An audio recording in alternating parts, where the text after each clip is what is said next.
All right, so I was able to pull all of my like questions that I get all the time off of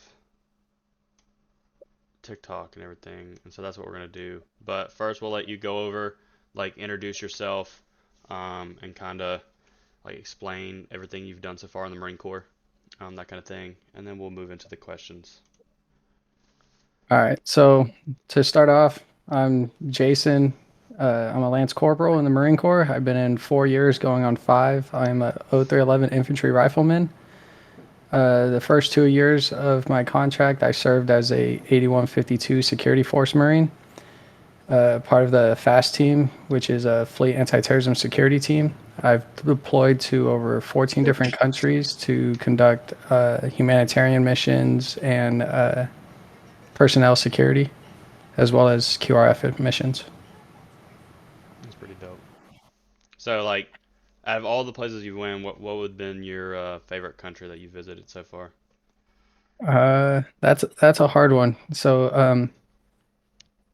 favorite as in like most eye opening would definitely be Ghana, Africa.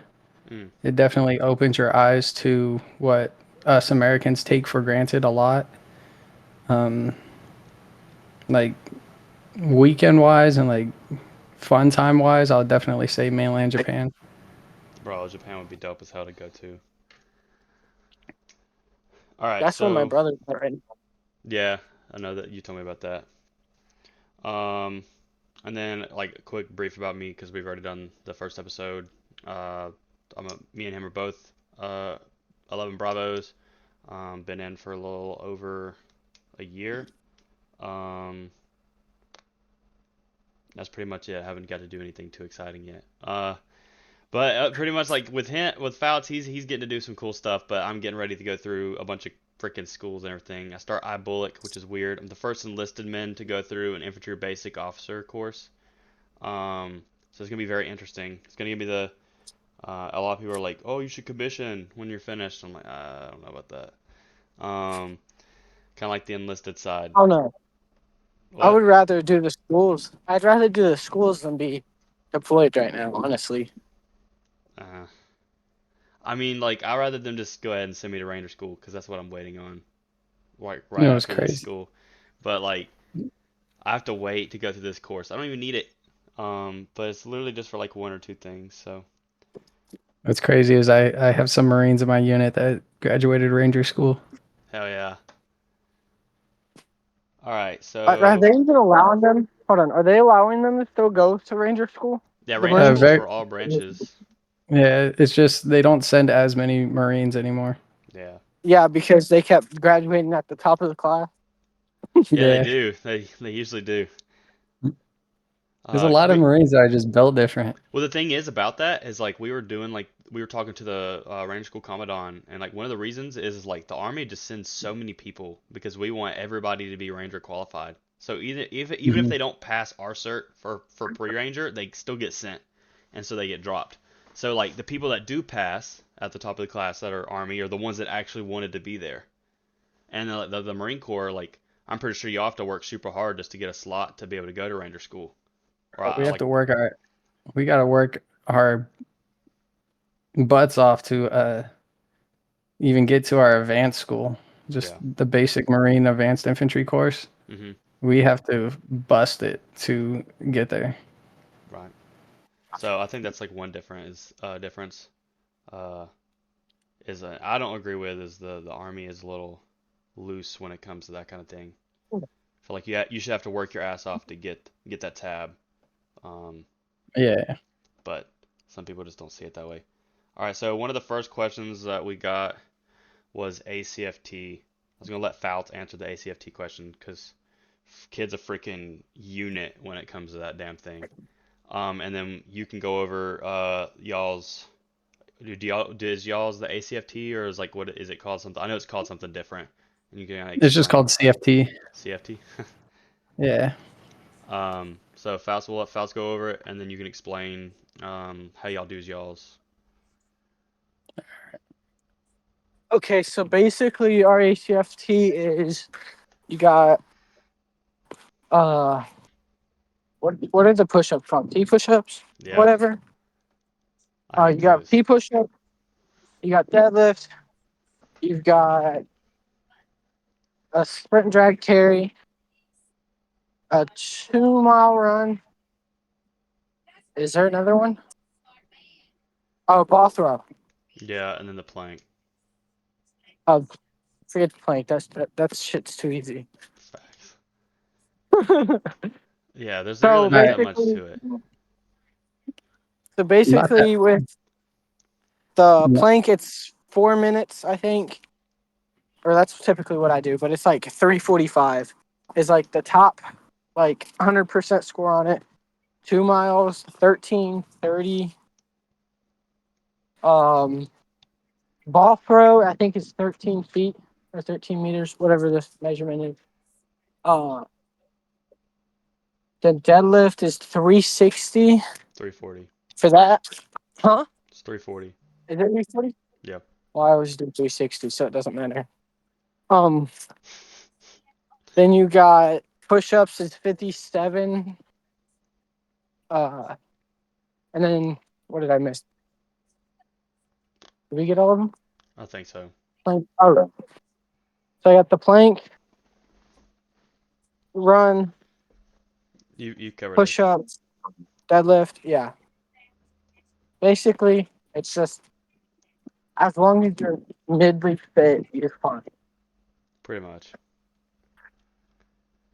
Yeah, you guys have a lot more events than the Marine Corps. Wait, for real? Yeah. So the Marine Corps CFT, it's the uniform you wear. It would be your utility bottoms, your skivvy shirt, so your green shirt for the Marines. I don't know. I think the Army wears what, tan shirts. They make us wear this stupid black shirt that it says Army on it, Oh which yeah, is ours super is just uncomfortable. it's like as if we're in full camis almost. Just you take off your blouse, Right. and you started off with a 880, so it's just a 800-meter sprint. From there, you could either do one. You'll do one of two workouts. It just depends on what the instructors have you do first. There'll be ammo can presses and oh wait, no, it's just that because they took out the other one. So it's just ammo can presses with just your we call it boots and utes. It's just your utility bottoms with your boots on. Hmm. And then you conduct a maneuver under fire, which is in full camis this time. The maneuver under fire consists of a 5 meter skull drag, a 5 meter high crawl. So, like, you're just on all fours, just crawling. I want to say it's about 10, 15 meters of a straight sprint before you zigzag for, I think, 15 meters. You get to where your buddy is. You'll what's it called? You'll buddy drag him back all the way to the first zigzag, the zig to cone, like the staggered cone. Hmm. From there, you'll pick him up, fireman carry him all the way to the start. Once you get there, you'll drop him off, pick up two ammo cans, take the same course all the way back down, except for you're not doing the crawling this time. You're just running. Once you get back down to the other end, you'll set down the ammo cans. You'll do a grenade throw, which is just like a little blue body, just a little training grenade.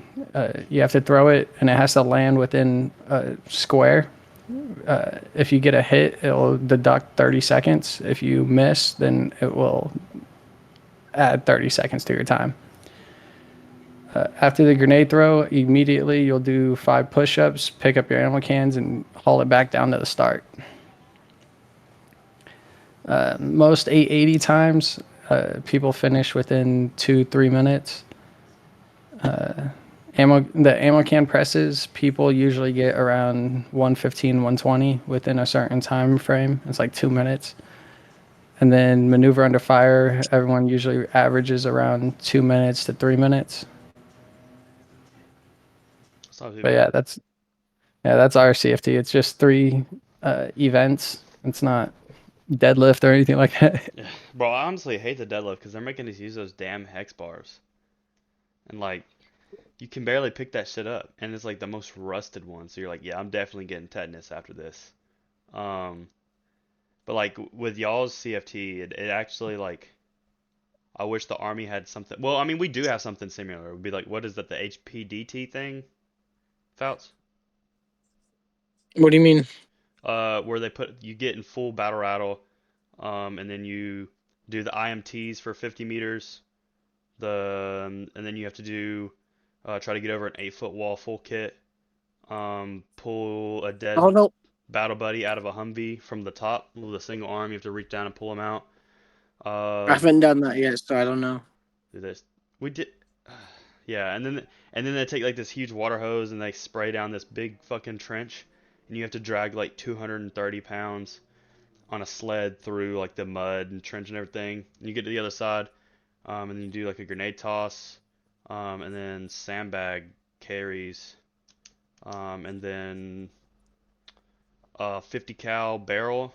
You have to pick that up, sprint it like 50 yards, set it down, and then low crawl back to the start point. Then you pick up your ammo cans and you sprint like 100 yards to the finish line. Like, Yeah, I haven't done that yet, just because I literally got to my unit and then deployed. yeah, we did that in the So fucking rain. And I was like, shit. Almost fell off the Humvee. I got to the top. I was like, thank God I got a damn helmet on because I got to the top. I was like, shh. I was like, oh fuck. But other than that, like, that's really like the only thing. Like, I feel like they should do that instead of the ACFT. I feel like that one's a little bit better, and then have like a run at the end. Um, but Eh, Our CFT usually doesn't go any longer than like a total of like 10, 15 minutes mm, before like you're done with your section. Obviously, there's going to be like people waiting behind you to go, yeah, but faster you get, if you're like one of the first ones done, because when you get done, they're just like, all right, give me people who want to go, who's ready to go. If you're the first one up there, you'll be done within like 10 minutes. You'll be back in your barracks room showering. bro, see, that'd be that's where ours is different. yeah. We have to wait for Ours takes everybody. like an hour. Now, for us, once you're done, like you're done. They don't need you. They take down your score, and you're done. Wow. Yeah, for like ours, we have like we have certain breaks in between, but they give us such short time to do each event. So like with the sprint drag carry, you have like 3 minutes to do it. But your goal is to get under a 130, which is not too hard. You just gotta fucking haul ass. My Um, last one, I did like a minute So 23. yeah. ours is broken up to between like first, second, and third class. All So right. like for first class, which is like the guys who finished like and did the best scores, uh, they range from like the scores range from I think it's like 275 to 300, Mm, and 300 is the max. right. If you don't get a first class like the first day, you could always just redo it. You could redo it as many times as you want, like the next day or the next week, as long as it's within that season, and they'll take your highest score. It's just some people they settle with like third classes, which is not all that because for us, our CFT and our PFT, they're points towards your promotion. So I don't know how you guys do promotions, but ours is based off of personal education, your work, the way you conduct yourself at work, your command input, your rifle score, your pistol score if you are pistol qualified, and like schoolhouses you've been to, your physical fitness, and all that compiled. You give it. It's called a JPES score, and every like quarter or every month it will change, but every quarter it will close out and reopen, and it just tells you how close you are to picking up whatever rank you're trying to pick up. So like for us, I know from E1 to E4 is automatic. So you have a certain amount of time that you have to be in to get that, which is so stupid because some people will literally shitbag the whole time. They'll never do anything, and then they go from like E1 and then E2 and they wait a little bit longer and they get to E3 and then they're at E4 and it's like, all right, dipshit, are you either gonna max out E4, get out, or are you just gonna study, still be a big shitbag, and then get your stripes? And so I feel like some people do that. So I do say that the Marine Corps, I think that they've got that a little bit better with the way y'all are doing it because I feel like some promotion boards, I just see some people like that are the biggest pieces of shit, and then become a sergeant, and then they're super toxic. Um, Yeah, so like our E1 through E3, so private, PFC, and Lance Corporal, it's all handed to you as long as you make within as long as you've been in for a certain amount of time. However, like if you get non-rect, like someone's just like, no, you're not picking up Lance Corporal, well, you're not gonna pick up. right, But like as long as you're a good dude, you'll pick up all the first three within your first year. E4 is where you start competing against scores, and it's not just like competing against your unit. You're competing against the Marine Corps as a whole. right. So I mean, a somewhat is similar, because like they can bar you, or like not, well, bar you from like getting promoted up, and then they can also do like an early promotion. That's what I'm getting. I should be getting E4 fairly soon. Um, and Yeah. then uh, We do meritorious promotions. It just very rarely. right. The only thing like with the army, I don't know how it works with y'all, but if like I get an early promotion, then it makes me have to go to promotion board earlier. Um, and sometimes I feel like that could screw people up. Because like they had to figure out with mine, like, okay, well, he should be at a ranger school by this time. So if we send him or promote him early, by the time he gets out, he can still go to promotion board. And then, because sometimes you can get in trouble for, I mean, sometimes they'll waiver it, but not all the time. If you're at a school, they'll still make you have to like go to promotion board and then go back to the school. Which is kind of stupid. Um, Yeah, so for us, when it comes to early promotions, like you said, you'll go on board early. Uh, with for us from E3 to E4, you have to be in for 3 years, mhm, but you have to be a lance corporal for a year and a half. But in order for you to get early promotion, you have to be a lance corporal for 6 months after your time in service as well. Like for me, this is what I've always experienced. I know it's different for every unit, mhm, but every person that I've met that picked up, or even myself, we as soon as we picked up Lance, we went to our Lance Corporals course, we went to Corporals course, we went on board for to pick up NCO, and right there, it's either you're recommended or you're not. right, And usually you'll be in your dress blue Charlies or Bravos. It just depends on, or my bad, not dress blues. It'll be your service Bravos or Charlies. It just depends on if it's sleeves up or sleeves down season. mhm, And you'll have your uniform inspection when you get in there. You'll have your commanding officer. So for a company, you'll have your company CO, your company first sergeant, or for you guys, your sergeant first class, I believe. yeah. So we have our E7 first Your sergeant, and E8s. then yeah, pretty much just goes up the chain of command from there. Yeah, and you'll have your platoon sergeant, your platoon commander, your squad leader will go in before you and be like, I recommend this Marine or I don't recommend this Marine. And then you will go in, stand in front of the most senior. So most of the time it's the commanding officer in charge. Mhm, So you'll stand in front of him. Each one of them on the board will ask you a question. And there's always 1 to 2 of them that will try their hardest to ask you an off the wall question and it's the sole purpose of it is just to see if you lose your bearing. right. All right. But So let's that's see. just how our boards work.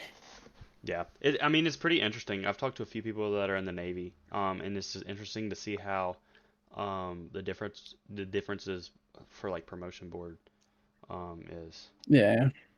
The Navy also has to test out. I personally don't like that because, like, just like you said, like how the Army just hands you all the way up to E4. Hmm. The Navy, you could be a trash leader, but just be good at taking tests. Right. So we And then actually you could have to. have someone you could have like a good leader who's just bad at taking tests, and then he's just getting the short end of the stick. Yeah, I know we do have to take a test. So you take a test. If you pass the test, then you still go. Then you go to promotion board. You do all that stuff, and then they send you to like SLC, BLC, all that stuff. Um, Yeah, okay. And then you go to those, and I think there's a few other ones. I don't remember what they are after you get past staff sergeant. I don't remember what the one is for E7. Can't remember the name of it. Um, but yeah, we do have We to call take it a test. ISOLC. ISOC. Yeah. So for us, our platoon sergeants, they're usually staff sergeants or gunnies, Mhm. and in order for them to be a platoon commander or a platoon sergeant, my bad, they have to go through ISOLC and AULC. And at that point, whatever their MOS was, so they could be a O3XX, which is just O3 open contract, Mhm. O311, O3 21, it doesn't matter. Their new MOS would be a O369, which is just infantry platoon sergeant. And at that point, that if you have a platoon sergeant, they graduated ISOLC in their advanced ISOLC. So like y'all have a lot of schooling for um rank and stuff. We have schools for everything. Yeah. It does not matter what it is. If you want to do something, you're going to a school for it. Yeah, I didn't realize that until after I joined the army. And it's like, yo, I want to go do this. And they're like, well, you got this school to go to, this school, and this school where you can qualify to go to this school. I'm like, what the Yeah. hell? Like for Lance Corporal, most of the time, like, yeah, it's handed to you, but even when you pick up, you have to do Lance Corporal's course, which is leading Marines online, and then attend it in person. And then before you pick up Corporal, you have to have Corporal's course online done. And then after you pick up, you have to go through Corporal's course in person. However, they could waiver you, like they wavered me. Hmm. I'm a Lance Corporal. I did my Corporal's course online, so I was already PME complete to pick up Corporal's course in person. So therefore, once I pick up Corporal, I'm already PME complete for Sergeant. The only thing I need to do is the online portion. However, the Marine Corps, if you have time, they will make you just attend it in person anyway. Interesting. All right, so the next question we got is duty stations. This dude keeps messaging me. Um, I guess he thinks it's like some video game where you just pick wherever the hell you want to go. Um, but no, it is not like that. And the only way that you can actually do that, and I know with the Army, I don't know if y'all have on y'all's enlistment contracts, but like we have an option 19, so you can actually choose a duty station. Um, and so like some of my friends are in freaking Italy, Germany, Hawaii, and then a few other places. I got railed by the Army and got stuck here, but I'm not gonna complain because I got a bunch of schools out of it. But and then Fouts, I know he had the option 19 and he um, put down 101st for a few of them and they got denied, and then he got sent to the 101st. So the infantry gods looked out for him.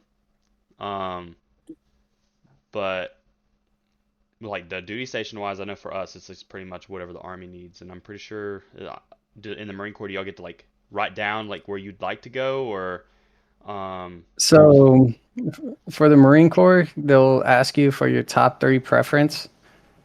Chances of you getting any of your three preferences on your first contract, slim to none. Right. For example, like when I went through my security force schoolhouse, because I served my secondary MOS before I served my primary. So when I was in FAST over in security forces, I had three options, which was Kings Bay Bangor, Kings Bay or Bangor. So Kings Bay, I believe, is in Georgia. Bangor's in Washington. I know that. And then FAST, which is in Newport News, Virginia. So in order, I chose Bangor, Kings Bay, and then Fast, as in like Fast is my last option. It's whatever the Marine Corps needs. So I ended up as Fast. I did a lot of cool stuff. I didn't have to just stand on base and guard. Well, I can't say what they're guarding, but I Yeah. can't guard. I'm not just sitting there guarding stuff. I'm actually going out and doing stuff, which is what I love because transferring from security forces to the fleet to just a basic rifle platoon, they conduct mount versus what I'm used to, which is CQB. Hmm. A lot of people say it's the same. It's really not. Yeah. CQB is a lot more in depth and more deliberate versus mounts more dynamic. It's more quick. It's just throw a frag in a room and leave. However, with CQB, you gotta you gotta take your time with it Yeah. because yes, like anything can happen within a split second. However, there's also a lot more civilians in a CQB area versus a mount environment. A mount environment's more like, hey, we know there's only targets in this building. This is what we're gonna do. It's a raid. Cool. We'll just frag every room. Get on with it. For fast, we're mostly responding to like embassies getting overran. So we can't just go in there guns blazing when we Yeah. have the ambassador, we have civilians, we have friendlies in there. So we can't just kick in doors, frag every room. Like that's not how CQB is. A lot of people are like, oh, we're gonna go do CQB, and you end up doing mount in a mount town. Yep. But That is, I can agree with that. A lot of people are like, you see them online doing like that kind of stuff, and they're just fucking fragging the room and everything. It's like, no, no, no, no, no. Like, yeah, and then or they could do it too quickly, and like miss their corners. Like I was trying to do ground branch yesterday, and I noticed how easy it is, with let's just entering the room and not checking that corner, and like you're hmm saying, CQB, you pretty much just take that room and you turn it into like a pie, like a map. Like you gotta dissect every single section of it, and like what you're saying with civilians, friendlies, and all that stuff. It makes it more difficult, in my opinion, because you're having to pick targets out a lot quicker, and it takes, I feel like it, stronger mindset, and thinking process than doing mount versus just like enter the room, put a few rounds in the dude, and then push past him. Um, most definitely. Because think back in time during like Afghanistan and Fallujah, mhm, people would shoot at you and they just drop their weapons, and now right. they're just a civilian. So Mhm. you can't just the Geneva Convention will not allow you to just neutralize that. Yep. Once they drop their weapon, that's they're now a civilian, they're a hostage. However, like just like you said, in a CQB environment, most contact in a CQB environment or a mount environment happens within 3 to 5 feet, which is very up close and personal. Yeah. Especially when you have a 14-inch rifle, 16-inch rifle. So luckily, we carry sidearms all the time because if we're dealing with a hostage, we always backsling our weapons. Yep. However, a threat could become a hostage just as quick as a hostage could be a threat. I could be mid searching someone and out comes a threat. So when it comes to CQB, not only do you have to be aware of who you're dealing with, but you also have to be aware of do you have your 90-degree offset with your battle buddy? Mhm. How many people are in your room? How many people are in the hallway still stacked up? As soon as you open the door, you also got to realize how big is that room? Do you need 2 people in there? Do you need 4? Do you need 6? We try to minimize it as much as we can. So we make entry with a 4-man team at all times. Right. However, once we start moving through room to room, like say we're in a hallway at a hotel, hotel rooms aren't that big, so we'll probably just do 2 to a room, maybe 3. If we walk into like a big open like ballroom, we're taking it with 4, maybe 5 guys. Right. So I But mean, we'll take control of that room. We'll mark it. We'll leave one person in there just to state that it's clear in case we have friendly forces filing in that just got there. right. So I mean, the I will say that the Army and the Marine Corps kind of do it, pretty similar with that. Another thing was like the pistol part you were talking about. I get a lot of questions like, "Oh, does the infantry get pistols?" And no, not all the time. Like some units you get pistol qualified, but then some units you don't because like Well, you're not there to pretty much you're there to blow the fucking door off and shoot whoever's in there. You're not going to need a pistol. hmm Versus some with units the are more pistols, specific. with the pistols, it's more team leaders and squad leaders So, that'll run the pistols. from my experience, back in security forces, everyone carried pistols. It did not matter if you were a grenadier, an IAR gunner, a rifleman, AT4 gunner. It did not matter. Everyone had a pistol. Platoon sergeant, platoon commander, PFC Smuckatelli had one. It's just part of our combat loadout in security forces. Right. Just because like some places are not wide enough or big enough for you to stick a M4 or a M27 in. Therefore, you have no choice but to transition to your pistol. Right. On top of that, if you're running and gunning most of the time, sometimes actually, especially when fog of war hits, you're not going to know. You're not counting your rounds. You'll lose count of your rounds. So once your rifle goes click, it's a lot quicker to just Switch to your draw your secondary. sidearm. However, switching to the fleet, I have noticed that they stopped doing this, but they're bringing it back. Our scout snipers and our machine gunners are now receiving pistols back,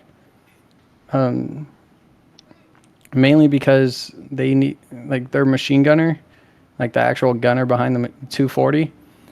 He doesn't have an M4, Right. so he can't just mid patrol just start shoulder firing as fast as we can. And if someone does sneak up on him, he's gonna have to need something to protect him. Scout snipers, mainly because they're carrying around either a bolt action or the M110, which if you're carrying a bolt action and you end up in a situation where you need to dump some rounds, I don't think the bolt action would be much help. Fucking Civil War action over there. But yeah, you'll never see like your platoon sergeant or platoon commander or anyone in your normal rifle platoon carrying a sidearm unless it's like transport reasons, like just for like safety rounds or whatever, or like you're in the field and there's an ammo watch. But other than that, you'll never see someone shooting or carrying a pistol unless you're in an MOS that requires it. Like Right. I said, such as uh, like military police. I know Army and the Marines are phasing those out. Security forces, MSG duty, Eighth and I, all those guys, you'll see them carrying a pistol. As long as like special forces, obviously special forces carry pistols only because they're high speed. Yeah. Yeah, I was Well, I gonna mean, say the soft with community. the army, with the army, our scouts and our machine gunners also carry pistols. So, like, unless you're like on weapons or like you're not a team or squad leader, you're not carrying pistols. But Yeah. like you said, like the scouts, machine gunner, like the actual guy that's on the machine gun, he's carrying a pistol. But like everybody else is just simple. Yeah. Um, I just had a huge brain fart. That's normal for you. Shut the fuck up. So like, I mean like with the whole sidearm thing. I mean, some people I feel like they need it. Depend. I feel like it's unit dependent. But to answer that question, like no, not all units have sidearms. The next one was weapon systems. Well, they put guns, but I changed it to weapon systems. But I know like the army we're changing out some weapons. I don't know when we're gonna field the new ones. We They get them in January. oh so for real. They just Yeah. dropped a new. So, for us, our first brigade's getting them now. Then second, then us third brigade everybody will have them all by January. I know Ranger Bat's already getting some of the newer stuff. But I know one of the Yeah, but newer I don't. weapons that's coming out is I a single person, a single crewed 50 cal machine gun, but it's almost like the Mark 46 or the Mark 48. I'm like, what the hell? The thing has no recoil whatsoever. I'm like, that thing has to be pretty heavy. But they're trying to add that into our squads. I'm like, dude, that's gonna fuck some shit up if we have to use that thing. Um, I swear, the army makes me mad because the Marines just get the hand-me-downs. And then the new 240 is supposed to reach out super freaking like over 900 meters for the minimum engagement. It can flip well, that's what semi the and full M4s auto. too. Yeah, and the new But rifle. But in my personal opinion, like half the people in the army can't even shoot 300 meters. Why the hell would we get? But at the same time, we don't. Some units don't even use ACOGs. They just still run the CCO. Um, Yeah. On top of that, most firefights you get into, they're definitely not 900 meters out. that's what I'm They're saying. probably within at most I'd say like 700 meters. Yep. But I you can gotta agree with realize that. that not only with that we are getting new weapons, but we're also getting new sights. And with the new sights, we got aim assist. Oh yeah, them stupid looking fucking goggles. I did see that on TikTok earlier. Dude, those things are Um, actually kind of cool. Like the The night goggles vision are through the them are night pretty vision. cool. The but yeah, goggles are the night vision. for weapon But with systems in the Marine Corps, we are phasing out of our M4s and we're switching everyone to M27, which hmm is it's built by HK, I believe. Yeah, I think I so too. forget. I think it is. And it's basically just an M4 pretty much, just full auto.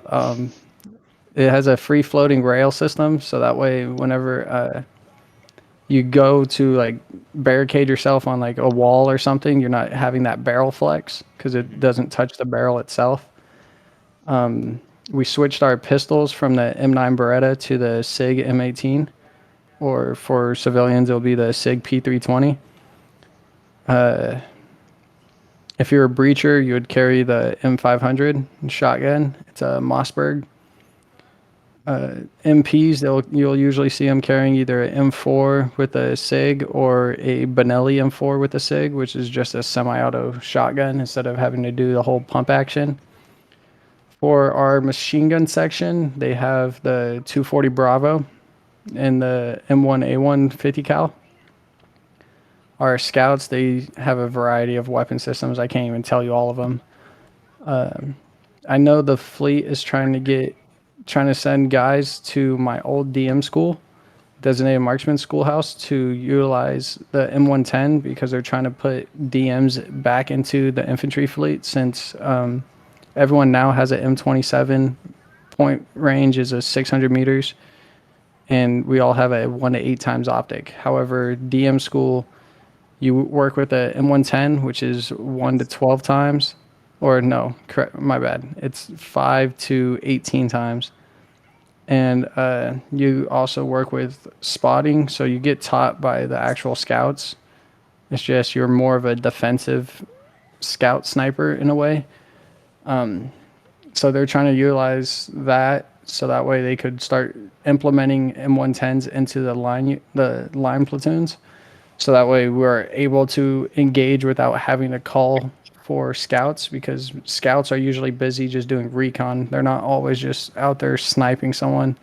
Most of the time, like for those of you who don't know, most special forces missions are mainly just reconnaissance. Yeah, I can agree with that. A lot of people think it's like the movies, but real and true, they're out there doing more recon than anything.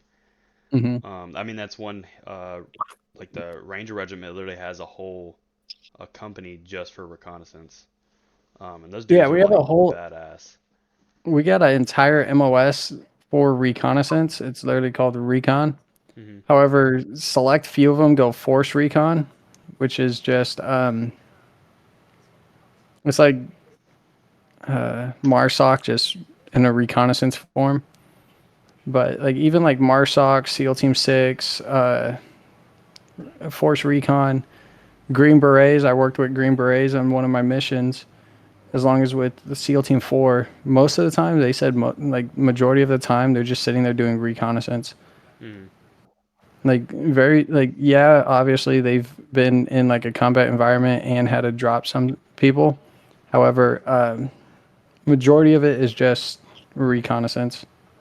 Yeah. The stuff people don't talk about is them just sitting there for hours, just staring at the same building, gathering intel. I mean, a lot of people wouldn't want to do it if they knew the hard truth of what you were actually doing versus what the good old YouTube shows. Yeah, like Um, what YouTube, like the ads you see, like they're so oh bullshit. join up now, like you're freaking shooting out of a helicopter. That's not what the infantry is. I'm not gonna even lie to you guys. Fuck Like no. most of the time, especially like with it being peacetime now. Oh Most of my the time, god. I'm just sitting Sitting around. around. Like you guys would see me on TikTok live. Some of your moms or grandmas probably hop in there telling me that they're wasting their tax money. By the way, facts. the military pays taxes Oh too. my god, dude, I could literally pull up my fucking Yes. W-2 right here, dude. I paid more in taxes than I made. How the Yeah, fuck is that even possible? And then the army's like, "Oh, you're getting good paychecks? Let's fuck your finances up and then give you 6 months to try to fix it." It's like, Yeah, and on top of that's what I'm saying. I just had to pay taxes, like I like, owed, yeah, and there's a like lot of that officers I shouldn't know that even be owed. possible. like if you guys, the biggest thing that makes service members mad is when you try to talk to them about stuff you have no idea about, like, oh, shouldn't you be at work, or you don't pay taxes, I pay your paycheck and all that. Like, It's like I pay my paycheck too, bitch. yeah, like if I'm getting paid by taxpayers, then I'm just paying myself. Therefore, I should just start paying more in taxes so my paycheck goes up. Oh God, dude, I'm gonna start sending like my whole paycheck and be like, Like um, I paid $10,000 in taxes, I did 13. and my paycheck only comes out to like a grand, anywhere between 1,000 to like 1,500. Like it varies every month or every paycheck. It changes. Mm-hmm. I know the So for army those, is finally getting a pay raise, but when we'll see that, I have no idea. It's not I even know that much. when I know we're not technically allowed to talk politics. However, I know when our last president was in, we received a $200 pay raise, and then our current president came in and snatched that from us real quick. Technically, we're not in uniform, so we can talk about whatever we want to. Yeah, Yeah, But no, I that's completely agree. another thing is like people think like, oh, you're in the military, you must always be working, like you don't have no free time. It's literally like a 9 to 5 job. You show up, you PT at 5 6 a.m., go relax until like 8 a.m., get dressed, sit around, do what you're told, and then by like 1400 1500 You're going at home. most, if you're not like in the field or prepping for the field, you'll be like 1700. So like five, you're off work. And you go do whatever you want. You go off base. You go get drunk. Don't recommend getting drunk during a weekday because you probably have PT the next day. Yeah. But you could literally do whatever you want. Go eat. Go goat karting. Like it doesn't matter. Just as long as you're back that next day for PT, you're good. Yep. That's I that's will one say. thing. People are like, I had some dude come in my live and he was like, "Yo, get to work. You're wasting my money." I'm like, "Do you get a lunch break at your work?" He's like, "Yeah." I'm like, "All right. Well, then don't fuss at me for how I spend my lunch break." Not even that. Like people are like, oh, does your command know you're on TikTok? I'm like, "Yeah." I talked to him about it. Even That's if the they biggest thing even I'm if they getting didn't, here like even if they didn't, because like what are they gonna do? For I real. have nothing to do. What are they're gonna throw me on a working party? Okay, I'll get that working party done 10 minutes. Guess where I'm gonna be right after that? that's the biggest thing I'm getting here because I am on deployment. But like, I don't know if you've seen my lives, but I know Tristan has. I'm putting down a background just because like if I'm sitting in the barracks room, I'm not showing like the layout. Yeah, because like Or some like if you, once you've been around the world, you know what certain barracks look like. Like if you pull yeah, up a picture of barracks in Okinawa, Japan, and ask me what barracks they are, I will tell you what barracks they are. Yeah, I've seen people You could literally ask do that me in comments all the time. like not every barracks are built the same. A lot of them are very recognizable, but yeah, because like when I first got here, uh, some of the I didn't have a background on it, but I had my back against the wall, so like they weren't seeing the room. And some of the guys here are like, "Oh yeah," because they didn't know where I was coming. But yeah, they're me like, and someone had a conversation about that. they're like, "Welcome here," and they're like, "What chew are you in?" And I was like, "Okay," so they know exactly where I'm at now. And then I just started throwing backgrounds on because Yeah. like there are the people that can be like, "Hey, that's this place and this place," but like I can tell them where I'm at. I just choose not to Yeah, like me because and where I'm at someone. right now, like everybody knows where we're at. It's on Facebook. Like at that point, it's not against OPSEC. And then the other thing was like the command. People like or like, does your command know? But it's like mostly guys in like that's here with me. They're like, how do you think your like team leader's gonna feel about it? I'd be like, I've already cleared it with them. Like I've cleared what I can and can't say, and like there's certain questions that like people ask that I don't answer, Yeah, and they're like like, why? It's like, it's and like OPSEC. Yeah, if for I real. don't know if it's against OPSEC, I'll throw OPSEC at them and be like, it's potential OPSEC. Like I don't know exactly if it is or not, but Yeah, like if someone's it's like, not up to me to "Oh, decide when do you know what CID you're comes. like?" I've had people do that to me while I was deployed multiple times. Like even like there's certain things you can't even tell your family. Yeah. Like Yeah, whenever I would go on missions, like some of my missions are still in a classified state, but majority of them have been unclassified already. But like during the mission or right when you get the mission, like people think, oh, you're gonna get a mission like 4 months in advance, 2 months in advance. No, no, it's like you last minute. you could get that mission that day, and you're Yeah, gone within an hour. Which is but what that's what majority of like my the missions deployment were. was with me. Majority of my missions, it was, hey, we might get this, and then it'll be like, oh no, someone else took it. Like, all right, cool. So we're just standing by, and then we finally got a mission locked in, and they were like, yeah, we're going. Like, pack your stuff. Like, we're leaving within the next hour. So everyone's full kit, full combat loadout, everything's packed. We're on a plane within an hour. But like, I can't be like, oh, I'm going on a mission right now. This is where I'm going. Like, I can't do any of that. Like, I could tell my mom, if, or like even just anyone in my family, I could just be like, I'm able to tell them is, hey, I won't be able to talk for a little bit. Yeah, and Same with that's like, how it was until I got here. And they were like, what? Because they were like, you can't tell them when you're leaving, how you're getting here, or any of that till you get here. yeah. Yeah. So for deployment wise, like you could tell certain people, it just very depends. Like if it's your emergency contact. So for us, we call it a RED, a record of emergency data.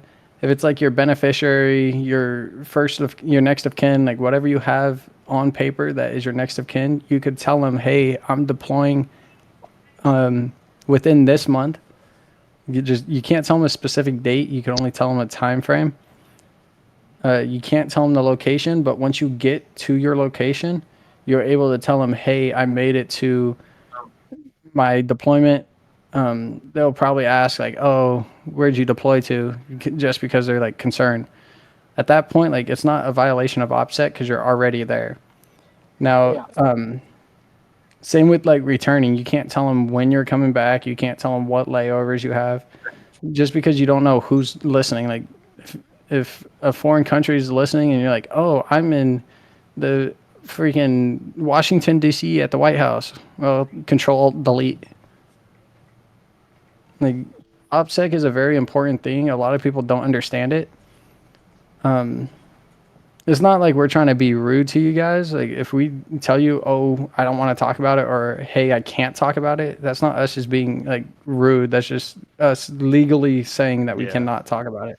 We're just doing our It's job. not, yeah, it's not anything against you guys. It's just we're trying to look out for ourselves at that point. Because if we tell you something that isn't allowed to be told, that's NJP, that's what. that's court martial, that's That brig could end time our actually. entire career right there. Just for And not you even doing that. that. Like, who says you don't have active enemy in the area? And they're like, oh, he's here.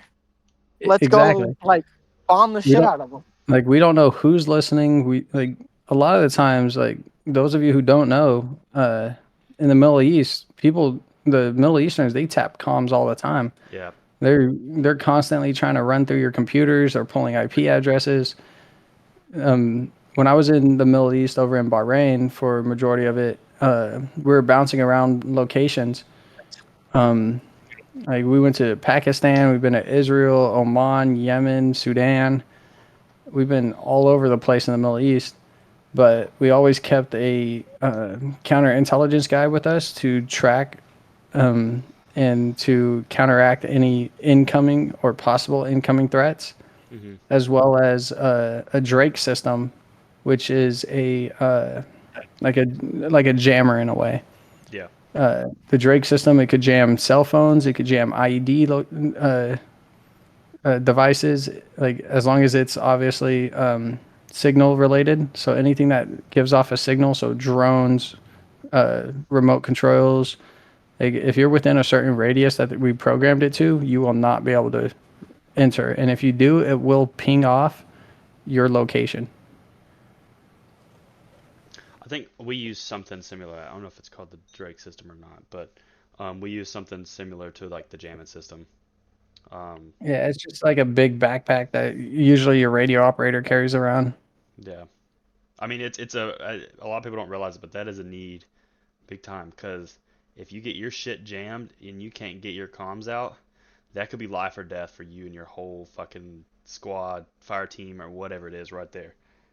Not Um, to mention, I don't know how the army comms are. You guys probably got newer radios than we do. We carry around like the old like Vietnam 162s or yeah, 163s. fucking emitters Um, and ASIPs, and it's like those this things, bitch don't those things work. are, yeah, they already don't work. If they do work, you're lucky. Like Yeah, very few of them work. So majority of the time, it's PFC and freaking private running buddy pair to the next platoon and be like, hey, we're over here. Or like if you're in a urban defense, you're shouting building to building, hey, like this is what's going on. This is my left and right lateral limit. However, like there's sometimes you need comms, and if your comms are jammed and there's no way you could prevent that, you're already that's already game over for you and whoever's with you. Because if they're jamming your radios, they're within at least 500 meters, yeah, which is ambush range. more, and not only that, but they have like an idea where you're at. So it's either you bound back to where you just came from, because like we'll mark where we're like where we do comm checks on our way there. So like all Hmm. right, we're like all right, well we're 300 meters from the target. We got comms right here, and as we get to like our um RP, that kind of thing, we're like all right, well we still have comms right here. So if we know something's gonna bad happen and we lose comms while we're like say at our objective, we send our RTO and like one of the we so like we'll either send the platoon sergeant and the RTO back, and then we'll leave the PL and the FO with us, or we'll do vice versa. Because Yeah, you you. really need to keep comms because you're fucked if you can't call in air Yeah, assets or medevac. not even just that. Like if you can't even call for another platoon to reinforce you, Hmm. you're done. You're cooked. Because I you mean, don't know how if that enemy is jamming your radios, you Yeah. have they most likely sitting around a company sized element. Oh, for sure. Because most enemies that well nowadays we're looking more modern, so we're looking at like more equally trained, equally equipped personnel. However, like back in Afghanistan and everything, if they were jamming your radios, they're within a company sized element. Yeah. So there's hundreds of dudes just waiting for you Yeah. or actively looking for you, and you're just sitting there in a PB or a defense. Therefore, you have no choice but to get that radio up and going, Yeah. or move down, or backtrack, or break contact to your last known location that you had radio communications in. If it's still jamming, 9 times out of 10, they're on your tail. Hmm. Therefore, you have no choice but to just haul it back to where the rest of your unit.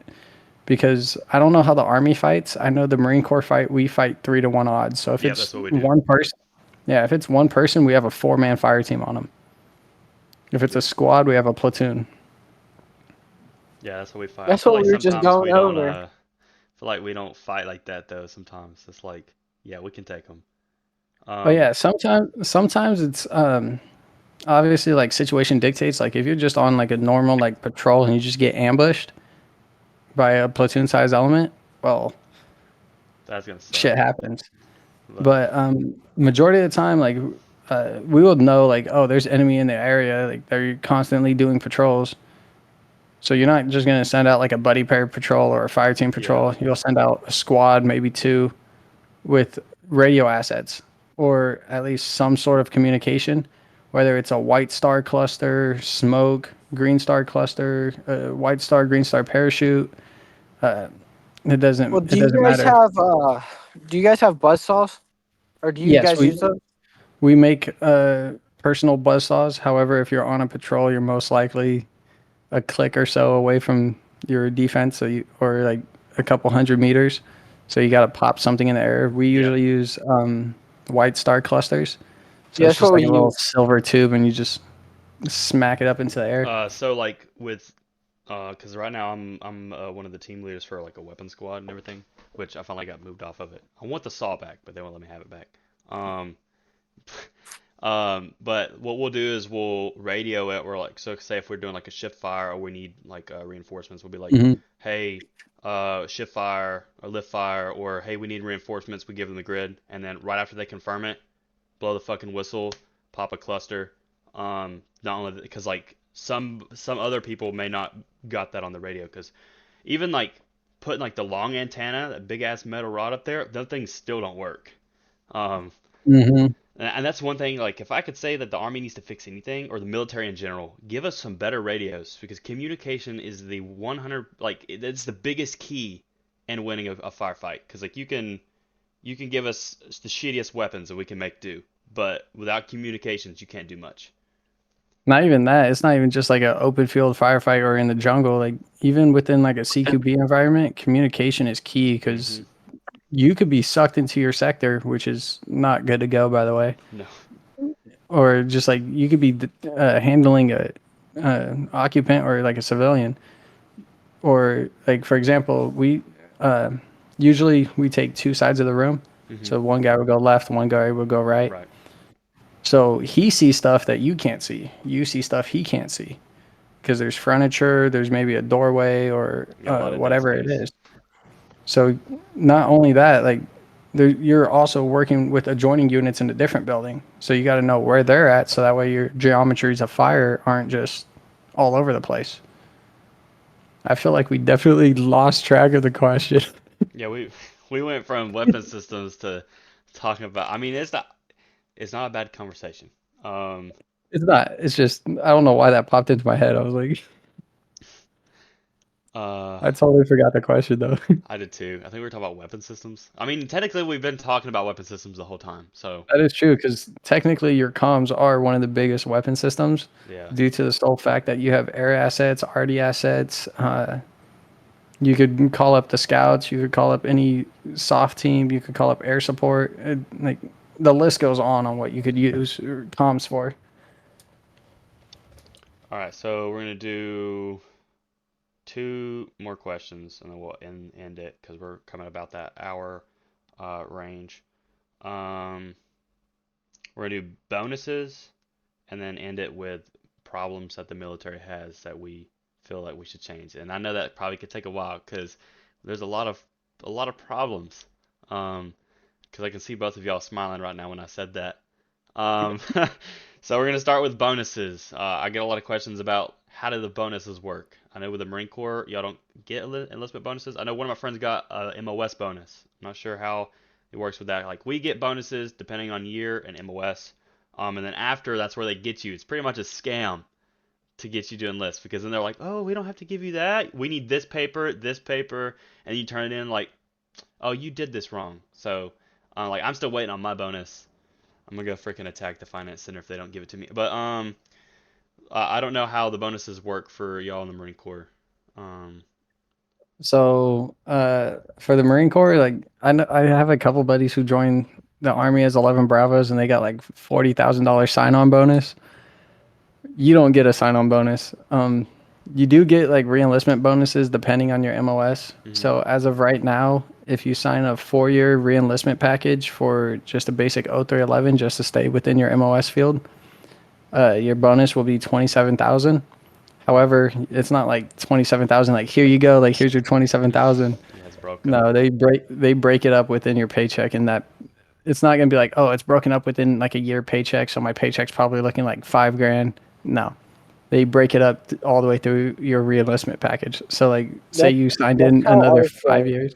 Yeah, so like, say you signed another 4 years, so you got your 27,000 from that reenlistment date to the end of your contract. Now, that's when your paycheck's gonna get broken up. So you'll probably see like an extra like $100, $200 a paycheck. Yeah. Most people like, oh, you got a sign-on bonus. Like they just gave you Yeah, they think you're thousands of rich, dollars. and Like then they're like, "Oh, you're just a piece of shit because you get free money." It's like I haven't seen any of it. yeah, like you majority of the stuff you don't see. Like those, like people who are not married, like they're like, oh, you get free medical, you get free dental, all that. No, we don't. Yeah, No, we don't. Look at my LES. I do not get free. It is yeah, not free. dude. Even with me being married, they screwed up my BAH, everything. Like Oh we're not yeah, receiving anything. that that we're talking about that as problems too. Yeah, But anyway, uh, like they're like, oh, you get free food. Like you don't have to go pay for food. No, I pay for the chow hall. yeah, When Yeah, I'm in the we field, I pay for every box of MREs that's been open. dude. They keep I think taking I that. pay like $500 a month. Same. And I'm not even in the field. I don't have to pay fucking meal deductions. And they're like, oh, we'll just take $500 from you every month. And it's like, stop. But hey, the back pay is going to be nice. Back pay is going to be nice. Um, so we're going to move to the growing problems with the military. And then we'll end the podcast. Um, I'll say like with the combat MOSs, or just like that kind of thing. I'll say mental health is a big one. They give us everything we need to know, but they don't tell us how to deal with the way they teach us. And a lot of people are like, "Oh, it can't be that bad. You've never been like," because I know a lot of people that haven't even been deployed that already have mental issues. And Hmm. it's like you have to think the way they teach us is violence, violence, violence, violence, and then they expect you to go off and be normal. And so like the way my dad always put it was, they teach you how to put the uniform on, but they don't teach you how to take it off. So Yeah, I feel like it can mess with some people's like brain chemistry of like how they think because like they teach you one thing and then expect you to do this. Um, and then I've seen a lot of people that have been on combat deployments and the way they're treated when they come back based off the way the medical treatment that they're getting. I know one of my NCOs, he's trying to get his TBI checked out and they keep telling him he doesn't have it. But he shows like clear symptoms of having TBI. But he's trying to get that worked out. The VA doesn't want to help him at all. That kind of thing. And then there's like if you say that you're depressed, that is make you put as mental unstable, and they try to kick you out of the military because they don't want you in there. yeah. That's definitely a big problem when it comes to like not even just mental health, but physical health as Mm-hmm. well. Medical is very like medical in the VA. They're very like, oh, it doesn't happen. That's not true. You're not the doctor. But majority of the time, most people are hurt, whether it's mental or physical. They're Yep. just like, oh, you're just hurting, like it's just cramps, blah blah blah. No, like, dude has a broken ankle, sprained ankle. He has a dislocated vertebrae. Like most of the time, they're just like, oh, you could put your uniform on, you could carry your ruck, you could put your kit on, you could still run and gun, you're okay. Yep. That's what happened to me. However, What's like it's happened to me. Just recently, actually, I've been I was going through some stuff a while ago. Uh, it took a toll on me, I should say. And Right. luckily, they didn't on my paperwork. They didn't put that I have uh, depression because I don't see it as depression. It's more anxiety attacks than like Desensitized, though. yeah, desensitized. I have anxiety attacks because like most people I've seen, they'd be like, oh yeah, I have signs of depression. And before they even deploy, they're usually, and it's not even like the people that's been in for like a year that haven't deployed. It's usually the people that's been in for like a few months, close to like just hitting their year mark. Yep. Majority of them, you'll see your junior Marines, they'll have a smile on their face every day. The biggest problem when it comes to mental health is leadership does not reach out to their subordinates as well as they should. Yep. Like me, I go up to all my junior Marines and I sit down with them one on one and literally tell them, hey, you could talk to me like, how's it going? What's going on? Not just like work wise either. I ask them what's going on like back home because most of the problems that happen in the military are back home. I can Like agree with that. Yeah. 100%. Like, it's not what's going on at base on deployment. It's what's going on back home with with your blood family. And a lot of people are like, oh, you should be used to not seeing them, blah blah blah. Well, yeah, but it doesn't get any easier by the day, Yep. especially when you're overseas and you have limited contact with them. Because especially if you get a mission, like at any point in time, any of us right here could get a mission. Yep. Now you're And that's going, what I'm dealing with now. Is Yeah. yeah, like I'll be on the phone and then like because I'll be talking to my girl and then like we'll only be on the phone for a few seconds. I'll be like, okay, I gotta go. Like yeah, like any of because us there's could get a QRF drill. Like any of us could hit that hour drill, like at any point in time. Because yeah, we work 9 to 5, but at the same time, we technically work Work 24 hours 24/7. because we're constantly on call. Therefore, like if anything pops off, we have to be able to throw our kit on, throw our packs on, move out. Yeah, that's one But thing my unit at the, does is the QRF randomly. So I literally have my full yeah, kit ready right next to the door. So like if say my phone was to go off right now and they're like, "Yo, come to the office." I gotta like grab all my shit, throw it in the car, and yeah, then like I usually keep all my stuff packed. Right now, it's not because I came back from the field and started sorting stuff and cleaning stuff. But usually, all my stuff is packed. Um, Back when I was in security forces, when we were deployed in Bahrain, we had a mobile armory and a QRF room. So our mobile armory, our rifles are stacked by alphabetical order. Your kit is staged. Your deployment stuff is packed, staged in a locked room. So that way, as soon as you get that QRF drill, it takes. We have an hour to hit it to like even for like the test. In order for you to take the alert, you have to pass the test, and you have an hour to respond, which is all within that hour. You're pulling your weapon, you're getting full kit on, you're grabbing your deployment bags, you're grabbing your main packs, you're grabbing all your waters, your chows, you're loading the pallets, loading the 7-ton at the airport, all within an hour. And most people, they're just like, oh, like you signed up, you're tough, blah blah blah. Most battles are not on the outside. Most battles people fight, they're most definitely on the inside. And even civilians know that. It's just they don't see it from us because we're used to just having to force it in like back in. Like we hmm can't just go around work just crying because the wrong person's gonna see it. Like your first sergeant's gonna see it or your sergeant first class is gonna see it and they're just gonna be like, all right, cool, you're depressed. Guess what? Now you're out. yep.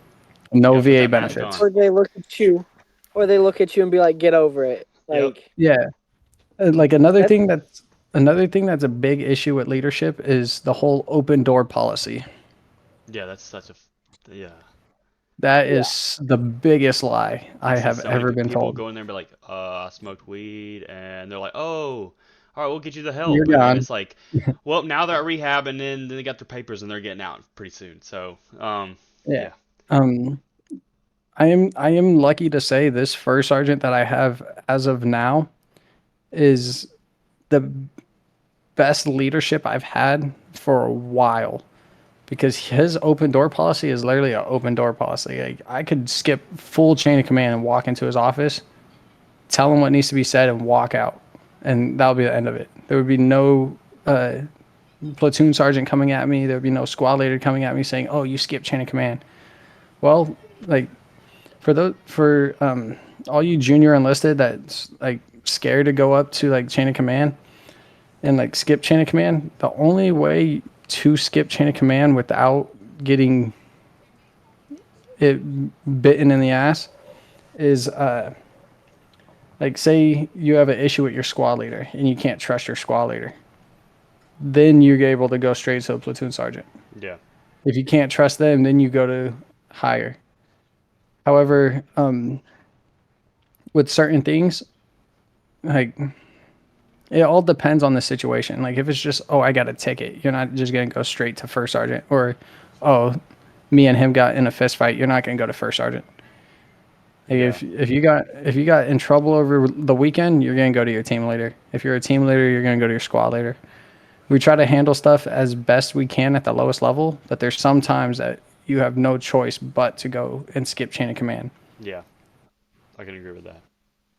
But no, I feel like the mental health and physical health is like you can literally just say that because that leads to all the other problems like drug Hmm. abuse, all that other stuff, which just so like really and truly like the main issue would probably be how we're treated, whether it's a toxic leader or being overused, that kind of thing. Family issues, it all ends up leading to extreme amounts of stress, whether we show it or not.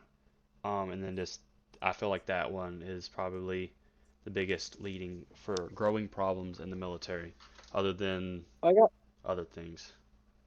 I got two things. Like the one thing's a frequently asked question that I have on when I'm on live, and then the other one's like injuries. But for the first one, the I think the most frequent one. I don't know how it is with you guys, but the most frequent question I get is, "Are you okay?" Yeah, Just because like I'll just be sitting there chilling, and they're like, "You look sad." Like no shit, I'm tired. Like I I'm could def just getting off work, Yeah, I could and like definitely agree with that. I do get that question a lot. Is are you okay?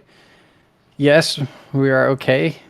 We're not great. We are okay. yep, yeah. We're physically exhausted. We're mentally exhausted. We're overworked. We're underpaid. We just want to go lay down. Well, We want to crack open a cold one and lay down. and go home. that's like I want to go I home. just had a couple specialists while they were getting their haircut in my chew.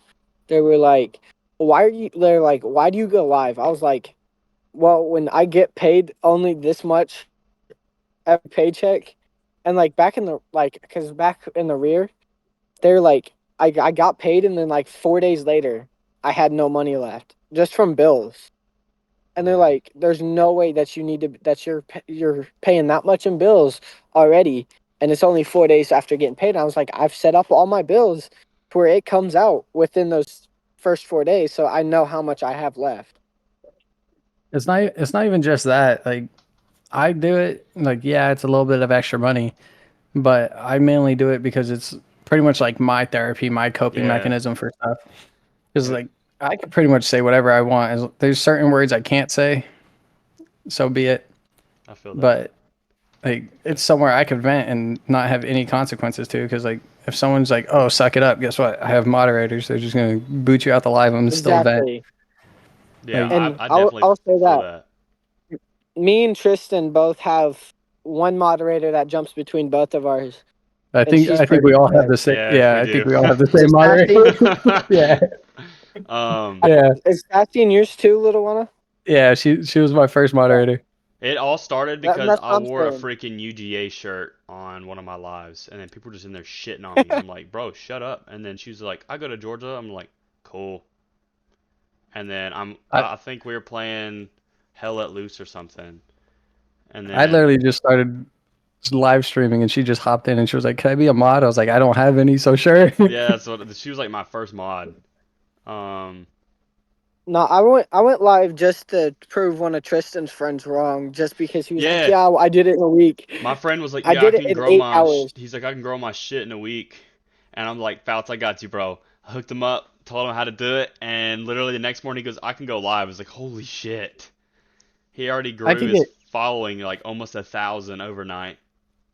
Yeah. If you're not in a TikTok agency and you have less than 1,000 followers, Bro, I just got hit out me of up. mine. That's I, what I'm I saying. I just Like, submitted the appeal to get out of mine. I did some research, and my agency went towards the dark side, and they're shadow banning all their clients. No, my agency got us good. Yeah, I'm about to switch over to yours because what agency mine was are shadow you When banning the under? shit out of me, dude. Like once I you was get getting like 6 people. your appeal results back, and you're able to generate a new code, Hmm. which you just go through the same process as you did to repeal it to appeal it. Once you get your new code, just let me know so that way I can send it over to my agency, and then within 24 48 hours, they'll let you know that you're in. For sure, They because don't like they they're don't deny anyone. Like their Discord server is amazing. Their admins are amazing. The managers and everything, they're super helpful.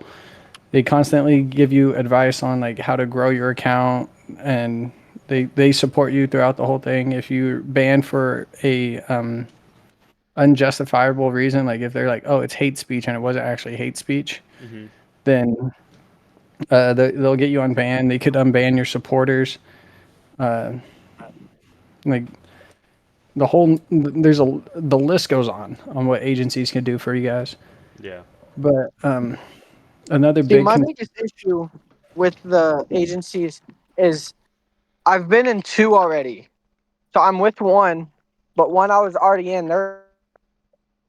But the lady, like my rep for the old one, she still comes in my lives and like helps me with them. She like gives me a bunch of likes. That way I get on the For You page and like people start coming in and stuff. But like the agency I'm in now, they don't do shit. Yeah. What agency are you with? I don't know off the top of my head, I was in but I Star was, Sync.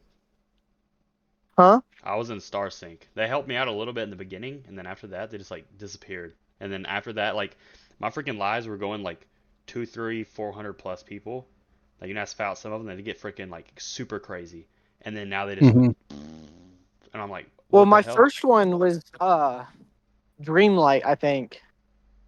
Yeah, so I'm in DSB Media, and they don't only shout you out. Everyone in there. We have over uh, 15,000 members right now. They're kind of a new agency, but not really at the same time. Right. They've been around for a while. It's just no one's really discovered them. Uh, Usually they reach out to you first. So like the agencies that reach out to you first, those are not the agencies to join. Most of them are scams. The ones you need to find are the ones that show up as advertisements on your For You page. Those are the agencies that are legitimate agencies. Um, so like DSB Media, luckily, I have a buddy on TikTok. His name is Foolish446. Me and him were each other's biggest supporters. He actually knows one of the managers in DSB. So that's how I got in. And I even reached out to him. I was like, hey, I got some buddies struggling with their agencies when you contacted me about your agency. And they said, yeah, as soon as he leaves, just let us know. We could try to get him in. It does not matter. Like the agencies that have requirements that like, oh, you don't frequently post, oh, you don't have 1,000 followers. Those are not the legitimate agencies. Yeah. Like there's people in our agencies with 200 followers, 300 followers, and our agency gives them live access. But back to the whole growing problems in the military. Another big one is pay wise.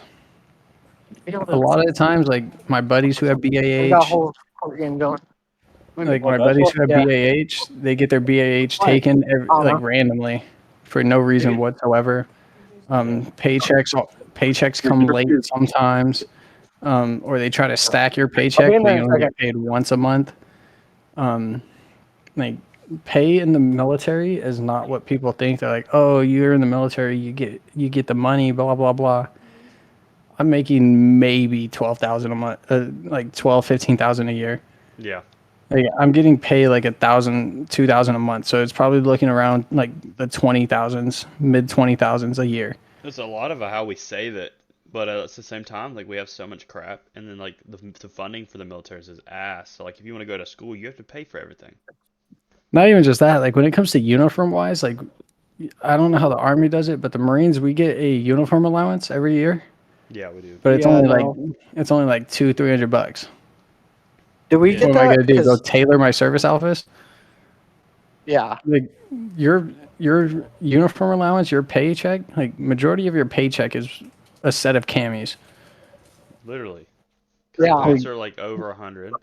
By the time you oh yeah, finish your uniform, you're like boots almost two hundred boots are dollars. insane. For real, dude. But like for the Marine Corps utility uniforms, our digitals, our trousers are $80 a pop at the PX. Our blouse $80 a pop. Yep. Rank $5 a pop. And on top of that, cool, you're getting promoted. Now you're buying the next rank up. Yep. You're taking your uniforms to go get tailored. You're getting every uniform new rank on your service stripes. You're getting ribbons constantly, medals constantly. You're constantly working out. So you're either gaining, losing weight, you're gaining muscle, you're getting yoked. So now you have to go get it tailored again. You have to have a certain belt size. So now you have to go and buy a brand new belt. Like pay Yeah. wise in the military absolutely blows. That's definitely something that needs to be fixed or For at real. least improved on because we work too hard. We pay for too much stuff to get paid as little as we do. Literally. Like if the hours we worked were a normal civilian job, bro, we would be rolling in dough right now. Like, Yeah, like I'd that. have so much money it wouldn't even be funny. yeah, because like some of my buddies done the math. We're making like two, like a $2 to $3 an hour. Yeah. Yeah, that's about what I'm. Yeah, I did the math a little bit ago, and I think we're at 4 now. But Well, yeah, deployment's different.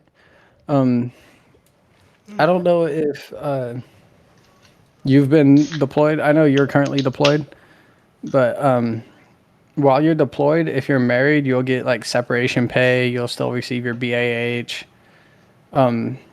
If you're deployed in a hazard area, you get Yeah, your yeah, yeah. combat pay. Like well, that, like with like me, deployment wise, because money wise. If you're married, yeah, because if you're like I not think married, I'm only making like $250 extra. yeah, when you're not married, the only thing you receive is like your BAS, like your chow hall money. You're actually like $200, $300. But pay is definitely something that needs to either improve or get worked on at least because like we work way too much to get paid what we do, especially like when it comes to like field ops. Like we're in the field 2 3 weeks at a time, sometimes That's even longer. Like if you go that's what I'm like about to do. I got Is we got training we're about to do in Germany, which we're allowed to say that because it's NATO and everybody knows where we're going.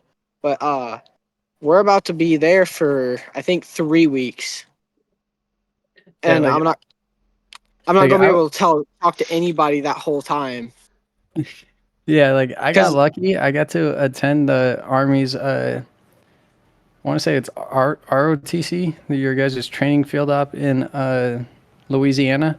Oh yeah, JRTC. Yeah, something like that. Yeah. And I worked with the Royal Marines over there, and Oh, we that's were cool. in that field op for like a month, like a month to a month and a half. And like everyone's like, "Oh, that's nothing," blah blah blah. You try going a month and a half with like 4 to 6 hours of sleep in a week with That's what I'm no about to yeah, do. shower, no shower. no Well, shower, no talking to your loved ones. Like I'm about to be in like the field for 15 weeks. The school's 19 weeks. The 2 weeks that I'm not doing anything are graduation, and the other two, weapon maintenance every fucking day for two. I was like, son of that's a another bitch. thing. They're like, "Oh, it can't. Your job can't be that hard." You try cleaning your rifle at 06 in the morning because you Yeah. just came back from the field and try to get off by 4 o'clock. That's not happening. not The because like moment when you you could clean turn your in the rifle for two weapons, days straight and try to turn it in, that armory is going to tell you get like go They're like, like it's dirty. Go what's fuck that? yourself. Yeah, that's still dirty. And it's like, I just licked it. Armorers yeah, are they're turning in the so weapons is the worst part they're because like wizards, dude. Dude, yeah. They give us they're more nitpicky our when unit. you Because turn like them in. I could dig my finger in my star chamber all I want. It would be crystal clear. I take it to the armor and poof, his finger's freaking Yeah, they're like, dark as hell. oh, it's clean? The fuck's this? It's like, Yeah, how? like they're literally wizards. Um, we just Well, our I unit know. invested in these cool machines that you put the upper and lower receiver in it, and then we'd like stick our hands in it, and we could like fucking pressure The wash the dry shit. solvent. Yeah, and then Yeah. we turn it to the army. Uh, They're like, "How'd you get it this clean?" We're like, "Do not worry about it, but we my got old it unit used clean." to my old unit used to have that and air compressors. Yep. My new unit, it's all elbow grease. Well, I know I'm about to have to get off here. My phone's at 5, so All I'm right. about to hop off here. Plus, Um. I got a soccer ball / basketball game to go play.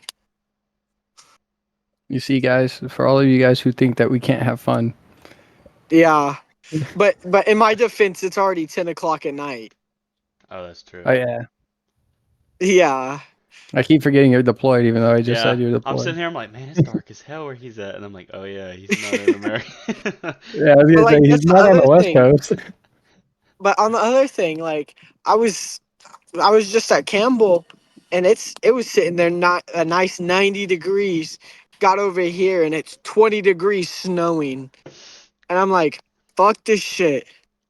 Like Yeah. This is Um, hot here all the while I time. was deployed to Bahrain, we went to Germany for a little bit, and that place was nice. We stayed on. that's where I'm probably gonna butcher it. It's like something Rob or Rob something. It's like a little TDY location. Hmm. I think we're about to be there Yeah, that because we're place. we're It's not bad, but it's not good at the same time. Like it's not like actual barracks. It's kind of like a group home in a way. that's how our barracks are here. like We're think of we're at like this country's basic training camp. no like think of it this way. So like think of like a recreational center, right? Like somewhere where you go to like play video games or like a lounge type thing. And they have these walls that like you see like cubicle walls. Those walls separate each like squad bay in a way. That's literally all there is. Wow. And it's on like an actual base. So like you could like walk out, go and freaking go to the chow hall, whatever. But like once you come back in, like there's no liquor allowed there. There's nothing allowed there, dude. Like you can't do anything on Rob. That's we can't do anything on here. Uh, with I think it's a liter or it's two shit. What was it? I think it's 2 half liters beers is what you On can drink. on Rob, you can't even have that. You can't even show up drunk. Well, you can't drink it on base, but you can go out. But you got to stay out long enough that when you walk back in the base, they don't smell nothing, and you don't look visibly fucked up at all. You better Yeah, start that's how drinking, Rob is. please. Because Rob, like, if you give him like the slightest idea that you had liquor, they will breathalyze you. And if you pop on that breathalyzer, they're just gonna call the MPs to come get you because Yeah, you just violated the camp commandant's rules. Yeah. but I do got to get out of here. Um, I will, depending on how training goes, I'll figure out next time I can be on a podcast. All Um, right. At the it moment, might I'm be a month. free every weekend, so Yeah, I'm off on the Must be weekends. nice. I Must have be nothing nice. to do. I have nothing to do right now. Bro, So, do you guys like? Do you guys participate in like national training stuff? Yeah, like we have squad comp going on across the entire Marine Corps. So they choose the best fire team from each squad as a whole, like the fire team as a whole, or like select members from like the platoon to go and compete against every other like quote unquote super squad there is in a series of events. So it starts at the company level and then it goes to a battalion level and then Okay, regimental and because then Marine Corps wise. that's what they just finished here before I got here, Yeah, and they're I doing that know right like now. I know we've got another one going on in California, but like this one's like NATO. Us over here, we're participating in a NATO one, when are there's so we'll like be Yeah, like, veteran yeah. order and stuff like But that yeah, now it's a too. lot of the time, like we train with, we'll go to like Yuma, Arizona, train with the SEALs. We'll go to Louisiana, go train with the Army. We work with the uh, Royal Marines a lot. that's we're about When to you're in be working Japan, you with work with the them. Japanese military. We'll be working with the Germans, the Bulgarians, the British, and there's a couple other countries that are participating. If you But ever yeah, get to work with the Royal Marines, just know they will make you feel like you're trash at your job. Bro, I've heard I that's Those think super that's guys, who crazy.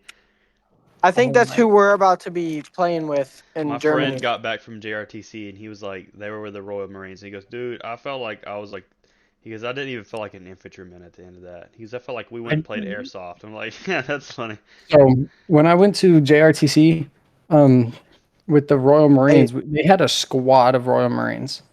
Um, so this was with my old unit. So we were doing like an embassy reinforcement in a way. Like we were pretending like one of the buildings in Mount Town was an embassy Hmm.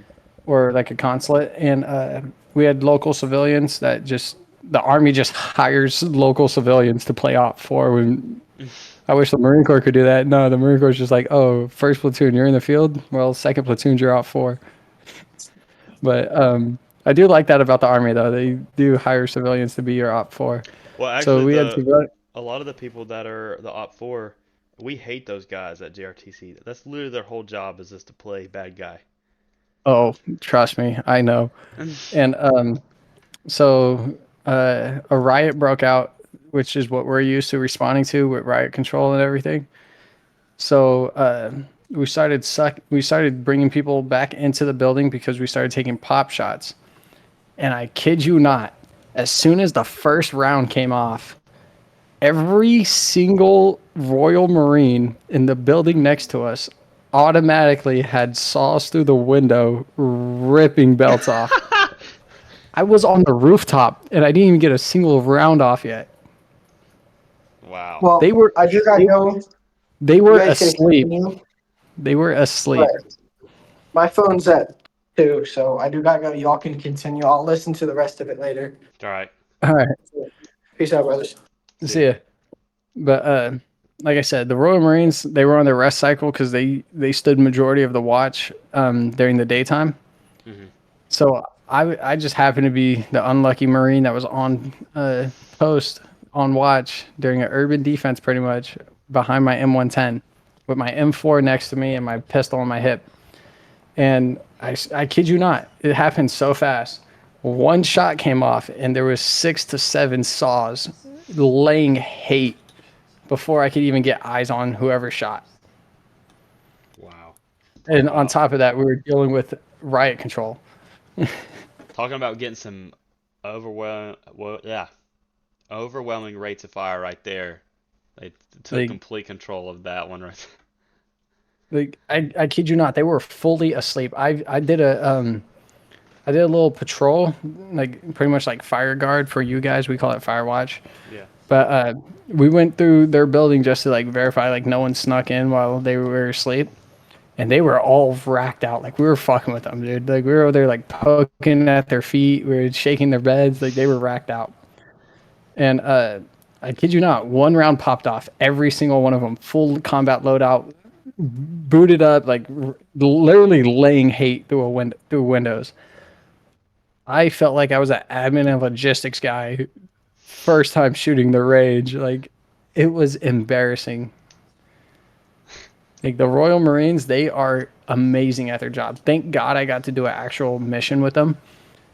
We did a humanitarian mission in Sudan. Hmm. During the evacuation of Sudan, we had to evacuate a bunch of foreign nationals. And luckily, the Royal Marines were working alongside us. And some of them actually were over at JRTC with me. I was like, wow, it's a small world. And those motherfuckers are humble. Those guys are like, oh, you guys make us look bad at our jobs. I was like, brother, there's no way. Yeah. I will say that that's one thing I do like about working with like different infantry units is everybody's like, well, not everybody, but most of them are humble. So you're Oh like, yeah, damn, these guys are good, and they're like, y'all are super good, and it's like, no, that's one thing I do not like about the SEALs. The SEALs are not they're humble, dude. so egoed. They're like, So thank God my old unit we embarrassed them. So this is what happened. We were in Yuma, Arizona. We were prepping for our deployment. They were prepping for theirs. It was SEAL Team 4. They're rocked out PVS 31s, white phosphorus tubes, freaking short barrel custom rifles, Glocks on their hips. I have PVS 14s, no Hika. I got the basic ECH at the time. you Uh, running single, or yeah, yeah, Gen 2 flags. a giant bucket on my head with the M4 and the M18. That was like the newest equipment I had was the M18. And we started as like the town terrorists. Like we were sitting there as Op 4, as like they had to come and like capture someone. Mm-hmm. And they had to redo it freaking, I want to say 5-6 times. We started at 06. They ended at 2100. We didn't even get to do our attack. When it ended, the guy they were supposed to capture, we told him he had to give up because they could not get to him. And it wasn't even that big of a mountain town. It was probably like 20 buildings. Wow. That's not Those big of at you who all. think 20 buildings is a That's not a lot, lot. that is not a lot, brother. And he stayed in one building, and then the last round they got to that building, but we were smart enough to like move him to a different building because like just for like shits and giggles. Yeah. We didn't even get to do our attack. We were supposed to be there for 2 weeks. We were only there for a week.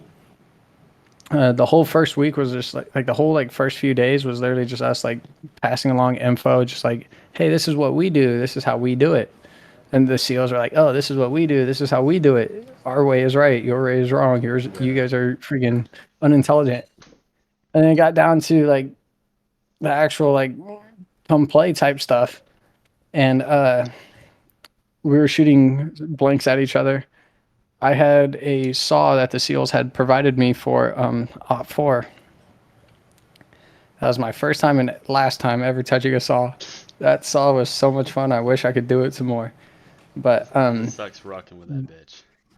they did it so poorly that at the end of it, their PL or PC, their platoon commander, platoon leader, right in front of a platoon of a bunch of lance corporals and some corporals at the time, ringed them. He was like, "Oh, you guys don't deserve a debrief. You guys think you could do that? Blah blah blah. Like you guys don't deserve a debrief. Load the vans. Let's get out of here." Didn't see him since. But they got fucked up So when they got back. oh, they got it. They got it handed to them. Like their PC was so mad, dude. Oh my god. And thankfully, like their platoon command, like their squad leaders, their platoon sergeant, platoon commander came back because it was right around the Marine Corps' birthday.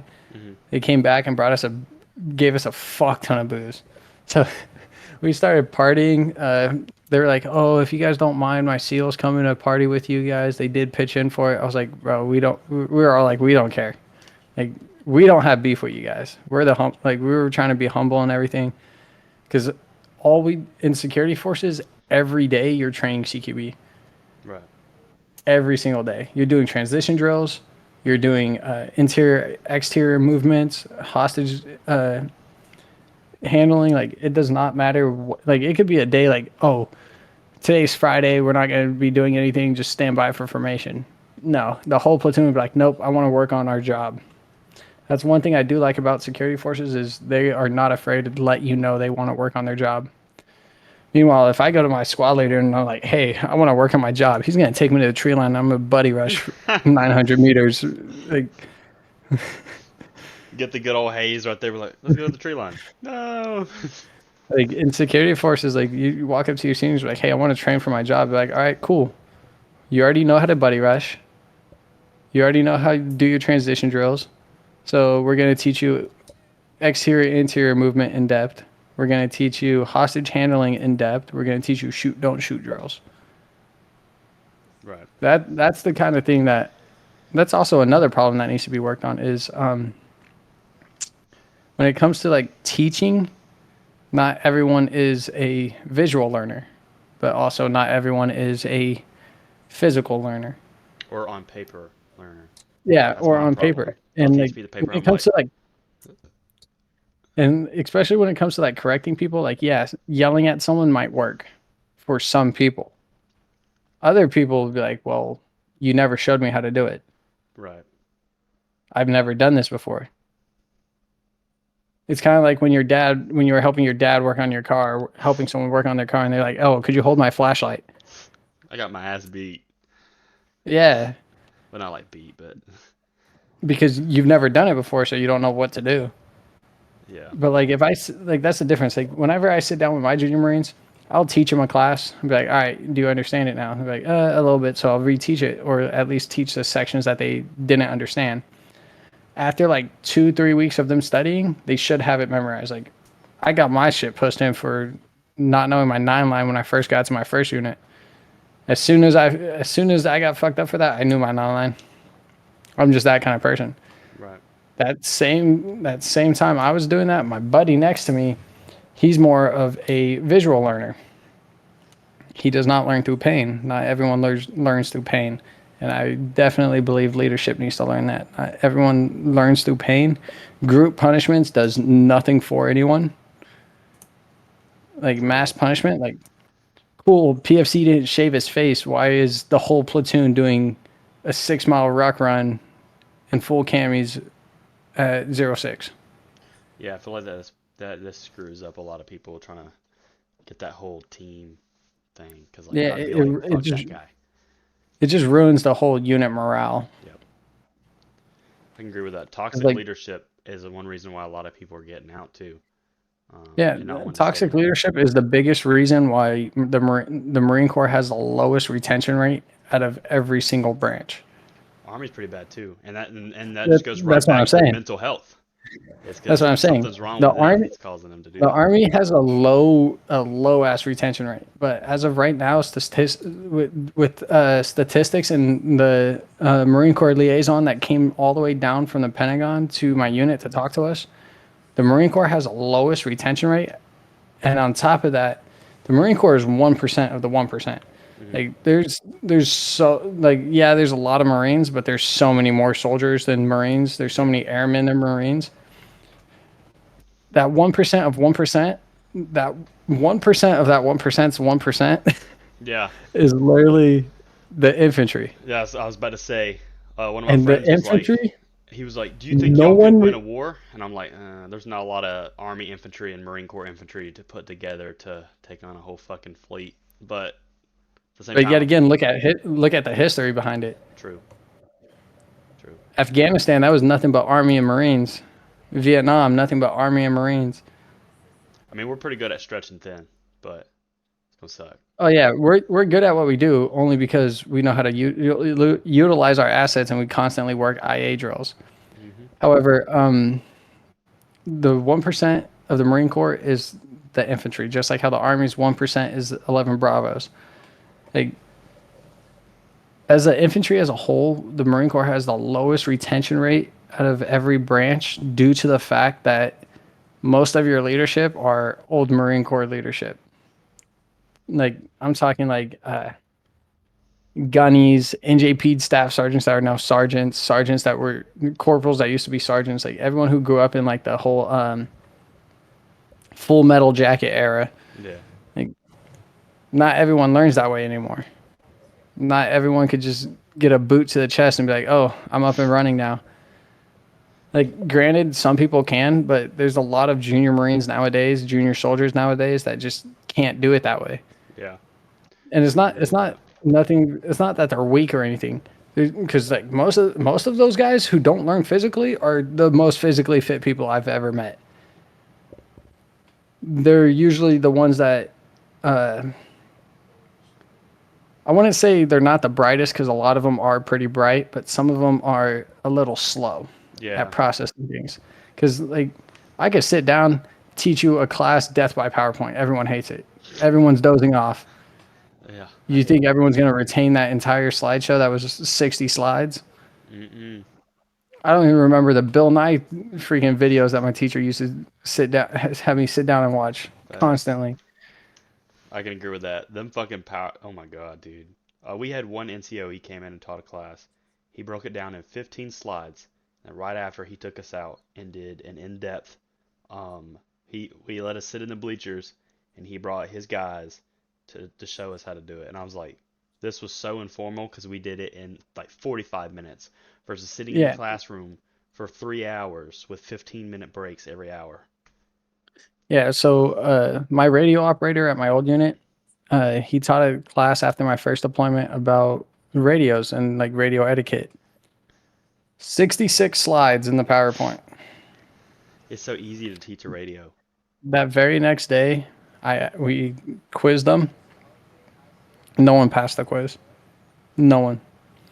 So I taught that same class in 15 minutes and did a 30-minute prac app. Gave them the exact same test. Everyone passed it. Death by PowerPoint does not work. For real. That and like the attention, like there's so many better ways that we can teach things in the military that people can learn, Oh, especially with most the infantry. definitely. Because like there's so many like moving things, functions, like etiquettes, like all that kind of thing. Like what you're saying, nylon. Like a lot of people like I believe everybody should carry that in their kit just in case, just to practice it, Oh yeah, that kind of stuff. we have my junior Marines with a quarterback sleeve with their 9 line on it. A lot of So times that when way, I took it whenever we're in the to our field bus and talk, the casualty shows up, they could either roll up their sleeve, but we also carry kill cards with us yeah, we do that. in our left shoulder pocket, and on the front side it'll be like your name, your blood type, your EDIPI, your ZAP number, your weapon serial gear, like everything that's serialized to you. And then on the back side, it'll be the whole 9 line, just so that way it's like right there. It's okay to read stuff. It's Yes. okay to read stuff off. Like if it's in your note taking gear, read it off. Like no one's gonna get mad at you for checking, and if For they real. do, And that's another thing is like they expect you to that's memorize their some of this problem. stuff, and it's like, bro, it's like you've been on a combat deployment. You're not gonna remember that shit. You got your Yeah, like your freaking heartbeats going up, all that stuff, and it's like it's easier for you to pull it out and call it up on the radio than be like line two. not just that. I didn't get. They didn't teach me my 9 line until I got to my first unit, and when they taught me it, they taught me my 9 line. Right after that, they taught me close air support, call for fire, call for naval gunfire, and then basic radio etiquette. All back to back classes Yeah, within the same brain day. fry right there. Your brain just got fried. Fried, I'd probably be sitting there and be like, fried. pause. Let's go back. And then on top of that, like when it came down to like land nav classes, we'll do a land nav class, switch it up to something completely different, and do like marksmanship class. Switch it up and be like, oh, hostage handling class. All right. So none of those have anything to do with each other. How do you expect me to memorize it? Because you just scrambled my brain. That's one thing too is that them how they teach is like they'll teach you something and they're like, we need you to study this, and then the next day they give you something else. We need you to study this, and at the end of the week we have a test. It's like, what do I study? Yeah, How do I it's a study it's all a this test on shit? like 20 different topics, Yeah. and on top of that, it's just like they teach it so quick. Like Hmm. it'll be 66 slides. Those 66 slides will be done within 30 minutes. Facts. Or it's the ones that don't need to take that long that take forever, and it's like, Oh so yeah, just like the ones that are like 15-minute slides that take 2 hours to fucking yeah, do. Get yeah, out of my face with that, dude. Like no one's talking. No one's. Everyone wants to go home. No one wants to sit in the comm shop all day for a fucking 15 slide PowerPoint that would take 20 minutes to do at most. for real. See, like But no, what's you have me it's sitting in an uncomfortable ass chair what's gonna suck for or on the me floor. is the class and I'm about to go through. All these officers that are trying to go through it are trying to get their blue cord, and I've already got mine. So like I already know how to do every single one of these. Like I know how to do all the field classes. Like employ a machine gun. If you can't do a fucking set up a machine gun in under like 40 seconds, you're slow as Oh, you're fuck. cooked. You're Um, cooked. it's like all this stuff, and I'm like, are you serious? They're like, yeah, you're in this class pretty much just to learn TLPs and op orders and all that stuff. I'm like, couldn't you just teach me that? I don't need to go do all this stuff. Like, all right, I'm already CLS certified. I got my combatives. I freaking shot expert. What else you want me to do? Like, go do it again? Yeah. I'm like, oh my fucking god. And like, I wasn't even asked if I wanted to do this. I was voluntold. They're like, what So do you think about doing this? Like, well, I don't really think. And they're like, oh, well, we already signed you up for it. We were just gonna see what if like you were down for it. Like, we were hoping you were. I'm like, you could have just said, hey, you're doing this. And I've been that like, is bro, one thing the sorry. Marine Corps has definitely improved on within my time is the volunteering and voluntold. A lot of times they're like, "Oh, who wants to go to this course?" And then sometimes they're like, "Oh no, you're going to this course. You're Yeah. going to be a boxing bus driver. You're going to drive a bus." But I don't want to do that. I want to go and be a combat marksman's coach. Something that's relatable to my job. Yeah. No, I already told you you're going to drive a bus. Facts. But they started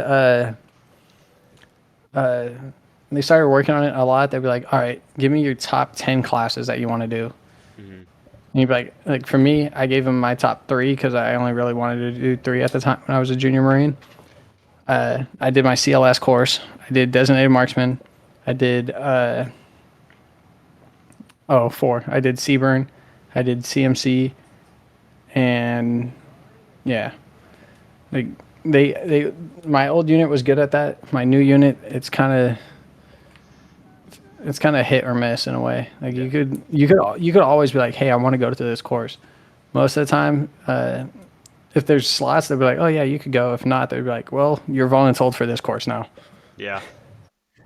And that's like the worst thing ever because you would get voluntold for like the worst things, especially like when it comes to working party and they're like, oh, give me a couple guys to come down. Like it's totally volunteer. All right, I'm I'm about to lose track right now. However, if any of you guys want to join the military, at any point in time, if someone says it's not mandatory but it's highly recommended, Yeah, it's it's mandatory. mandatory. It's 100% mandatory. Because they're like, why didn't you show up? Well, sorry, you said it wasn't. Start pushing. It's like, fuck, Yeah, half right face, for real. front leaning rest move. 100%. Like Yeah. if they ever say it's not mandatory but highly recommended, just know you will be showing up in whatever uniform it's supposed to be in. Hmm. That's another thing for everyone who wants to join. There's a time and place for everything. Right time, right uniform is what everyone preaches because you will get you will get pushed in for being even like 10 minutes late. Yep.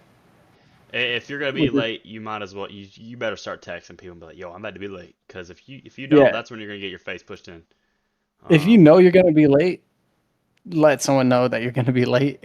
Let your team leader know, let your squad leader know if you're a team leader. Let them know you're going to be late and you better have a valid reason. yeah, Cuz like if you're just like, "Oh, I'm going to be late. I just woke up." yeah, you're You're getting cooked. fucked up. You're cooked. You're But like cooked. for me, I was like, I'm never late, and I'm like, "Yo, Sarn, I'm about to be late. My car ain't starting." And he's like, "You're good." I was like, Yeah, like if you live off base, like if you're married, you guys have like you guys are you guys have some leeway because you could be like, oh, I don't want to show up to work today, so my wife totally has a doctor's appointment. "Bro, they don't even give a shit about that. They're like, what time does it end?" I'm like, "I don't know. I haven't even gone yet."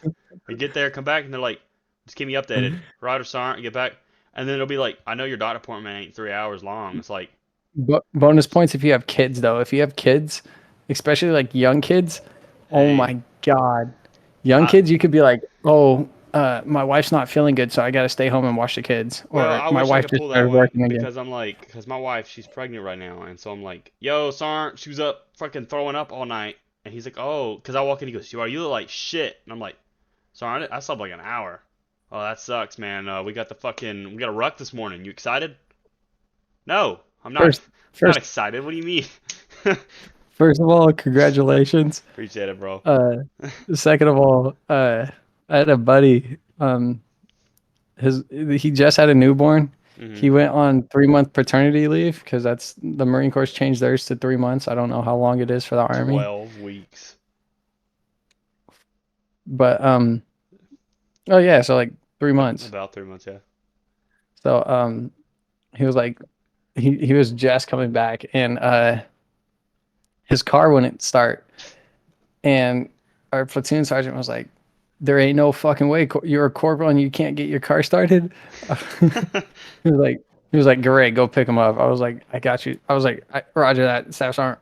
So I drive over there to go pick him up.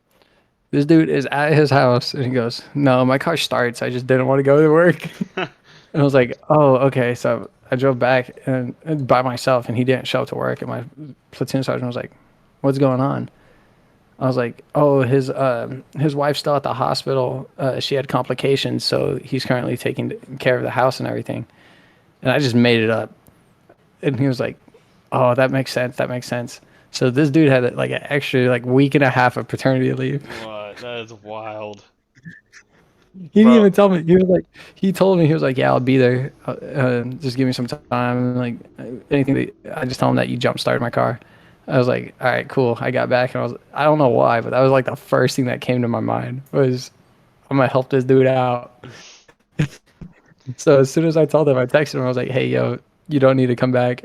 He was like, "What do you mean?" I was like, "You got like the next like week and a half off." I mean, the only time I pull that card is I'll be sitting there, I'm like, mother, and they're like, I'm like, yo, Sergeant, what's the rest for the stuff for the day? We should be going for like 1800. I'm like, oh shoot, is today Wednesday? And he's like, yeah, why? I'm like, I got a doctor's appointment, man. It's like in 30 minutes. He's like, oh shoot, you can head home. I'm like, fuck yeah, I'm going home and playing some fucking video games. What do you mean? That's one thing. That's one thing you can't do in the Marines is like last minute, like, "Hey, I got a doctor's appointment," because they are tracking everything. Yeah, that was I have Like, my wife will call me and be like, "Yo, we have a doctor's appointment." I'm like, "Oh shit. Well, why didn't you tell me?" And they're like, "All right, Glass, we'll let this slide, but we need to know in advance like 2 weeks." I'm like, "Roger, Sergeant." So I'll just start putting random dates on the fucking board. Be nah, like unreal. I'm talking about like if you have to set up a medical appointment, it's with like you're letting them know like a month and a half early. Yeah, for real. Because they'll be like, And like we don't even if care." it's like 2 weeks early, like say you schedule it like today and it's like May 27th is your appointment. They're gonna be like, and you tell them like 2 weeks early, they're gonna be like, "The fuck? Why didn't you tell me this sooner?" Yeah. Like you'll get a little ass chewing, and you're just like, "Well, I gave you 2 weeks notice. Yep. Like we're not even doing anything that week, so it's not even that big of a deal." Now, if we were going to the field, then yeah, I would have been like, "Hey, like I have an appointment this week," and even then they'd just be like, "All right, reschedule it." Yeah, literally. I came in, I'm like, "All right, Sergeant, I literally have every single appointment until the baby pops out." And he's like, "Well, man, we're gonna be in the field 99.9% of these appointments, so you just have to reschedule for Friday. They close when we get off." "Oh, I guess that's your wife's problem." I'm like, "Motherfucker." I was like, "Yep." So I went to like the first few appointments, so I'll be there for the birth at least. Yeah, we might as well just knock out some more questions. For real. Let's see. Uh, But yeah, congratulations, brother. appreciate it. I don't know the gender yet, which should be pretty soon. Are you guys doing like a gender reveal party, or are you guys just gonna We're find out? we're blown. All right, so I like cars and guns. So what we're doing is we're gonna freaking. My friend is gonna freaking start cranking some donuts. I'm gonna hang out the window with my Mark 18 and blast a fucking thing of tannerite full of powder, and then that's how we're gonna figure out the gender. And I was like, hell yeah. When's the gender reveal party? I have no idea. So we're gonna do mine in for me and my wife because we're already gonna know, and then we're gonna do it sometime. I have no idea. Probably whenever I'm like free. Cause she's like, so what are you gonna do whenever Memorial Day when you have your 4 day? I'm like, I'm going hiking for mental health issues. She's like, So seriously, you're gonna go hike the Appalachian again? I'm like, hell yeah, I am. I know for a fact that you're gonna love the child no matter what. Um, but everyone has like their preference on It better be a boy. what they want first. It better be a boy. Does your wife say the same? She's like, well, it's not bad if it's gonna be a girl. I'm like, that bitch is gonna be a freaking tomboy. And she's like, you can't do that to all of them. I'm like, I'll literally shoot somebody for messing with my daughter, dude. Like, it better be a boy. It's either for me to be like, grow up, dude. She's a hoe, versus being like she ain't gonna listen to me. Be like, boys aren't like that. And she'll be like, How would you know? Have you been with one? um, dude. One of the questions are, if I can't make the if I can't make Delta Force requirements, would it be smarter to join the Marine Corps as a 0311? Bro, if you already got to like get the Delta requirements, that means you're like already in the soft community. Why would you go back to being a leg? Um, so first of all, you can't just like enlist into Delta Force. Yeah, that's what I'm Um, saying. Delta Force, you have to start off as like literally any branch. It does not matter. Um, Army, Air Force, Navy, Marines, one of the four actual branches. And you have to be in a soft unit. So you have to be like Force Recon, MARSOC, Green Beret, so on and so forth. And out of that, Delta Force will pick the best of the best of the best.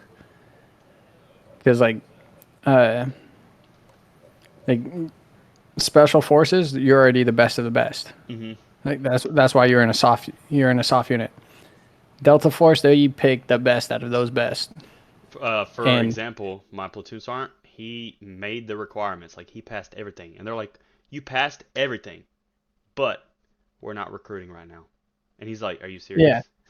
like you could literally be like especially like when you're trying out for like even like Force Recon or MARSOC, you could meet every requirement.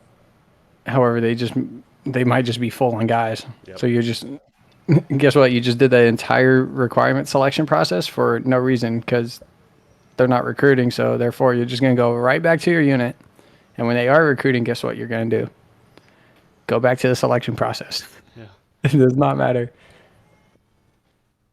But Delta Um. Force, you have to be in a soft unit for them to grab you. They're not just going to be like, "Oh, you want to sign a Delta Force contract?" Yeah. Because it's literally Delta Force is literally all branches. There's Air Force PJs in there. There's Army Green Berets. There's Marines. There's Navy SEALs. Like every branch, they just chose the best of the best out of them.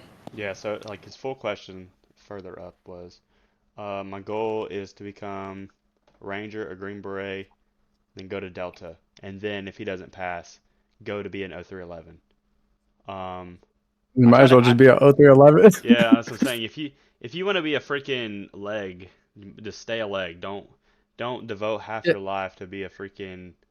Because Not like you just have to. that, like why join the army to go Green Beret and then possibly Delta Force just to become a 0311 in the Marine Corps Yeah, when you could just be an 0311 in the Marine Corps, go MARSOC, and still go Delta Force. for real, that's what I'm saying. And he's like, I'm like, bro, if you really want to go Delta, Ranger Battalion's where it's at, 'cause they pull more from Ranger Bat than Oh Green yeah, Berets. Rangers definitely get pulled to Delta Force more than Green Berets. He's like, how? And then I was like, they get more combat deployments than Green Berets do. And Green Berets are more like your show and tell puppies. A lot of training, people. My cousin, for instance, dude is a whole ass unit. I'm talking like everything from here down to his name tag, sleeve, deck the fuck out. And I'm like, so how was it? He goes, don't join the Green Berets. He goes, it is not like the movies. It's like, what are you talking about? He goes, well, I got in there. I'm like, thinking I'm a badass. I'm like 20 something years old. And they're like, yeah, we're going to go do some training. And he goes, I traveled the world for a few years doing training. He goes, right after that, went straight to RASP. He's like, I enjoyed the Ranger Battalion. So he's here with like 375 right now. He loves every second of it. Well, sometimes, Yeah, but like if you're gonna if you're gonna join the army, stick with the army. hmm. Don't go from the army to the Marines. No one does that I because you hear could more be a people going from Marine Corps to Army than Army to Marine. At one point, I was so like, "Fuck, I may just switch over," but then I was like, "I want to be in the Ranger my Battalion." my previous platoon sergeant at my old unit, he Hmm. was a gunny, and he was a sergeant in the army. He was a scout sniper in the army. He transitioned to the Marine Corps just to restart at a private. So if you go to the army, obviously you have to go through army basic training, Hmm.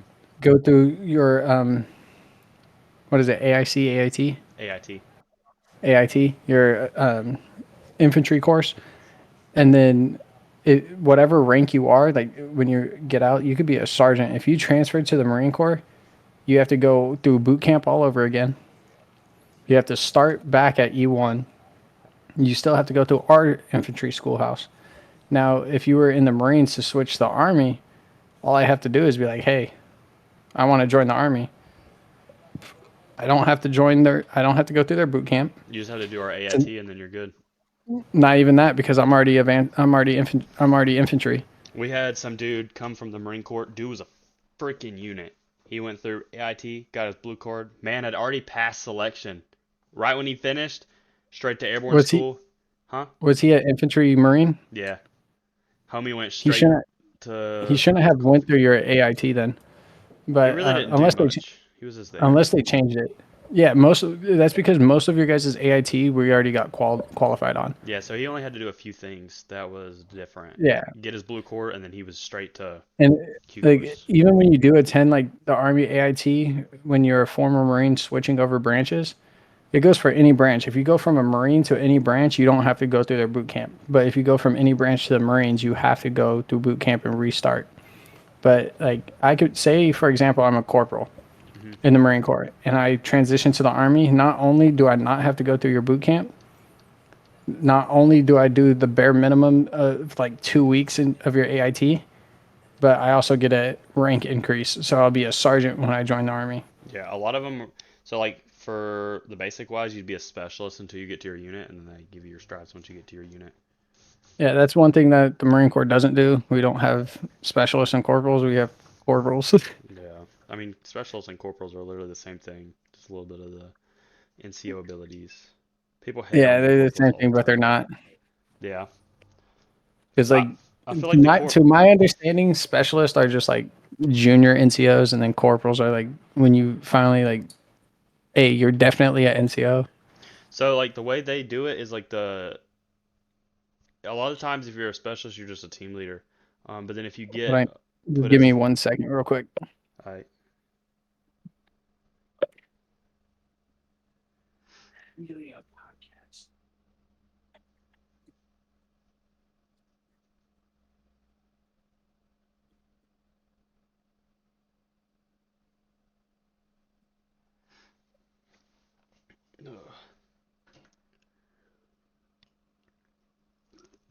All right, I'm back. but like the specialist doesn't have all like the responsibilities that the corporal does, and the corporal is like the start of the NCOs, like a junior NCO, and they don't have all the authority, but then they're starting to get the responsibilities of like a normal NCO, and usually they get pushed to promotion board faster than a specialist because they're expected to get their stripes faster. So for the Army, can a specialist pick up sergeant without being corporal, or does Yep, every specialist become corporals? I can go straight from specialist to a sergeant. It depends on your. So It depends on the unit. If they want extra NCOs, then they'll put you as a corporal. But if they don't need them, then they're just gonna put you as a specialist. okay, But and in like the whole like the military part for the army, we all hate corporals. And it's like I don't really have a problem with them. It's just like a huge thing for some reason. Everybody just hates like the specialist because like a specialist will be like most of them are like the biggest shit bags because they're right there on the line. They're like, I'm gonna do whatever the yeah. fuck I want to because I'm about to get my stripes, and then that's when Most they either buckle down or they're just an ass. most people in the Marine Corps hate their senior lance corporals, which are like they're lance corporals that's been in the fleet for a while, have deployed, been around the world, mainly because like they're not corporals yet. Yeah. So they don't have any NCO responsibilities. So whenever an NCO decides to effectively train someone who is not giving it their all, Hmm. hazing. They called a senior lances to do it because what's the senior lance got to lose? Hmm. He, guess who he's answering to? That corporal. Yep. Plus plus senior lancers like we know how to beat around the bush. Like obviously I can't take one marine to the tree line and fuck him up. But I can take a fire team to the tree line. I could be like, "Hey, pick a buddy. We're gonna go practice Kazivac drills. As long as I'm doing it with them, that's not hazing." Exactly. As long as it's corrective training Yeah, or corrective training. effective training, it's not hazing. Like, Who cares if I like, make you do barrel changes for 3 hours straight until your arm is yeah. shaking? If I'm doing barrel changes too, guess what? Yep. We're just training together. Now, if I'm just standing there and like, oh, go skull drag to your buddy, pick him up, fireman carry him back, and call in your 9 line, Yeah. and do that for 3 hours at a time in North Carolina tree lines. Well, guess what? That If I'm making you do it, I'm gonna do it because I will never make someone do anything that I won't do myself or I haven't done myself. So agreed. I'll do it with you. Therefore, now we have a fire team in the tree line. That whole fire team is, guess what we're all doing together? The same thing. We're all learning CASEVAC drills. Yep. It just sucks that the whole platoon can't do it with us. Oh no. It's not mass punishment because I usually like the one person that's a shitbag. If you tell him to pick a buddy, he's gonna pick his buddy, and his buddy's Yeah. most likely a shitbag. Yep. And it just goes on. I'll be like, all right, pick a buddy. He'll pick a buddy. I'll be like, all right, you pick a buddy. He'll pick a buddy. We're like, all right, all four of us are going to the tree line. Like, we're all going to do CASEVAC drills. And I would even let their squad leader know. I'd be like, hey, I'm taking your Marine to do some CASEVAC drills. He's like, who's all going with you? I'd be like, him and his two buddies that he chose. And they'd be like, oh, okay. How long are you going to be gone? Good question. Next question. All right, that's fine. Like, okay. We'd be gone for the whole workday. I don't care. His squad leader knows he's with me. Like, Yeah, the only person I'm accountability is answering taken to, care of. yeah, like the only person I'm answering to is that squad leader. And he's as soon as I get back, they'll be like, "Oh, he hazed me." I'd be like, did he? Yeah, he definitely hazed me. He had me in the tree line doing CASEVAC drills. Well, was he doing it with you? Yes. So how is it hazing? Did everyone do the CASEVAC drill? Yes. So how is it hazing? Facts. That's like saying you just went to the field op for 3 weeks to do CASEVAC drills. Every field op I've done, I've always done a CASEVAC drill or a mass CAS drill. Dude, I feel like if you can't go to the field without having a CASEVAC drill at all, or somebody going down, like we'll be bounding and they're Oh yeah. like, man down, man down. It's like, what? Or like, or like for you as a saw gunner, like dead gunner drills, Oh my God, yeah. or Uh, HE battle drills, or simply just like heat casing. yep. Like if someone heat cases, guess what? Someone's got to pick up his pack now. Mm-hmm. Someone's got to carry his flak, his Kevlar. Someone's got to grab his rifle. I will And then say, on top of that, someone still has to call in the 9 line so Doc can come up with the fucking shit. there's a lot of Like stuff granted, behind like it. yeah, like granted, you guys have your 68 whiskeys. That's what they are, right? 68 Yeah. whiskeys. 68 whiskey. Yeah, you guys have like normal soldiers with you. We have a Navy corpsman with us, and when you get selected a Navy corpsman, it's definitely a hit or miss. You either have one solid Navy corpsman that wants to be a Marine pretty much, or you have a Navy corpsman that definitely should just stay at the hospital. Yeah. Because there's two different types of corpsmen. There's corpsmen that stay in the hospital and stay at the BAS, and there's corpsmen that get attached to your platoons. Last thing I want is one that's comfortable in the hospital but not comfortable in the field. Yep. I'd rather have one that's comfortable taking fire while treating someone. That I know for a fact that if he goes to a hospital, he'll be just as comfortable because he's not taking fire. Yeah. Versus someone who's only comfortable in the hospital to come and try to do it in a real life scenario where we're taking rounds and everything. Yeah. I can agree with that. I feel But like one thing I'm that's glad. another reason why the Army and the Marines, we both have CLS people, CLS Yeah. soldiers, CLS Marines, because you only have one doc.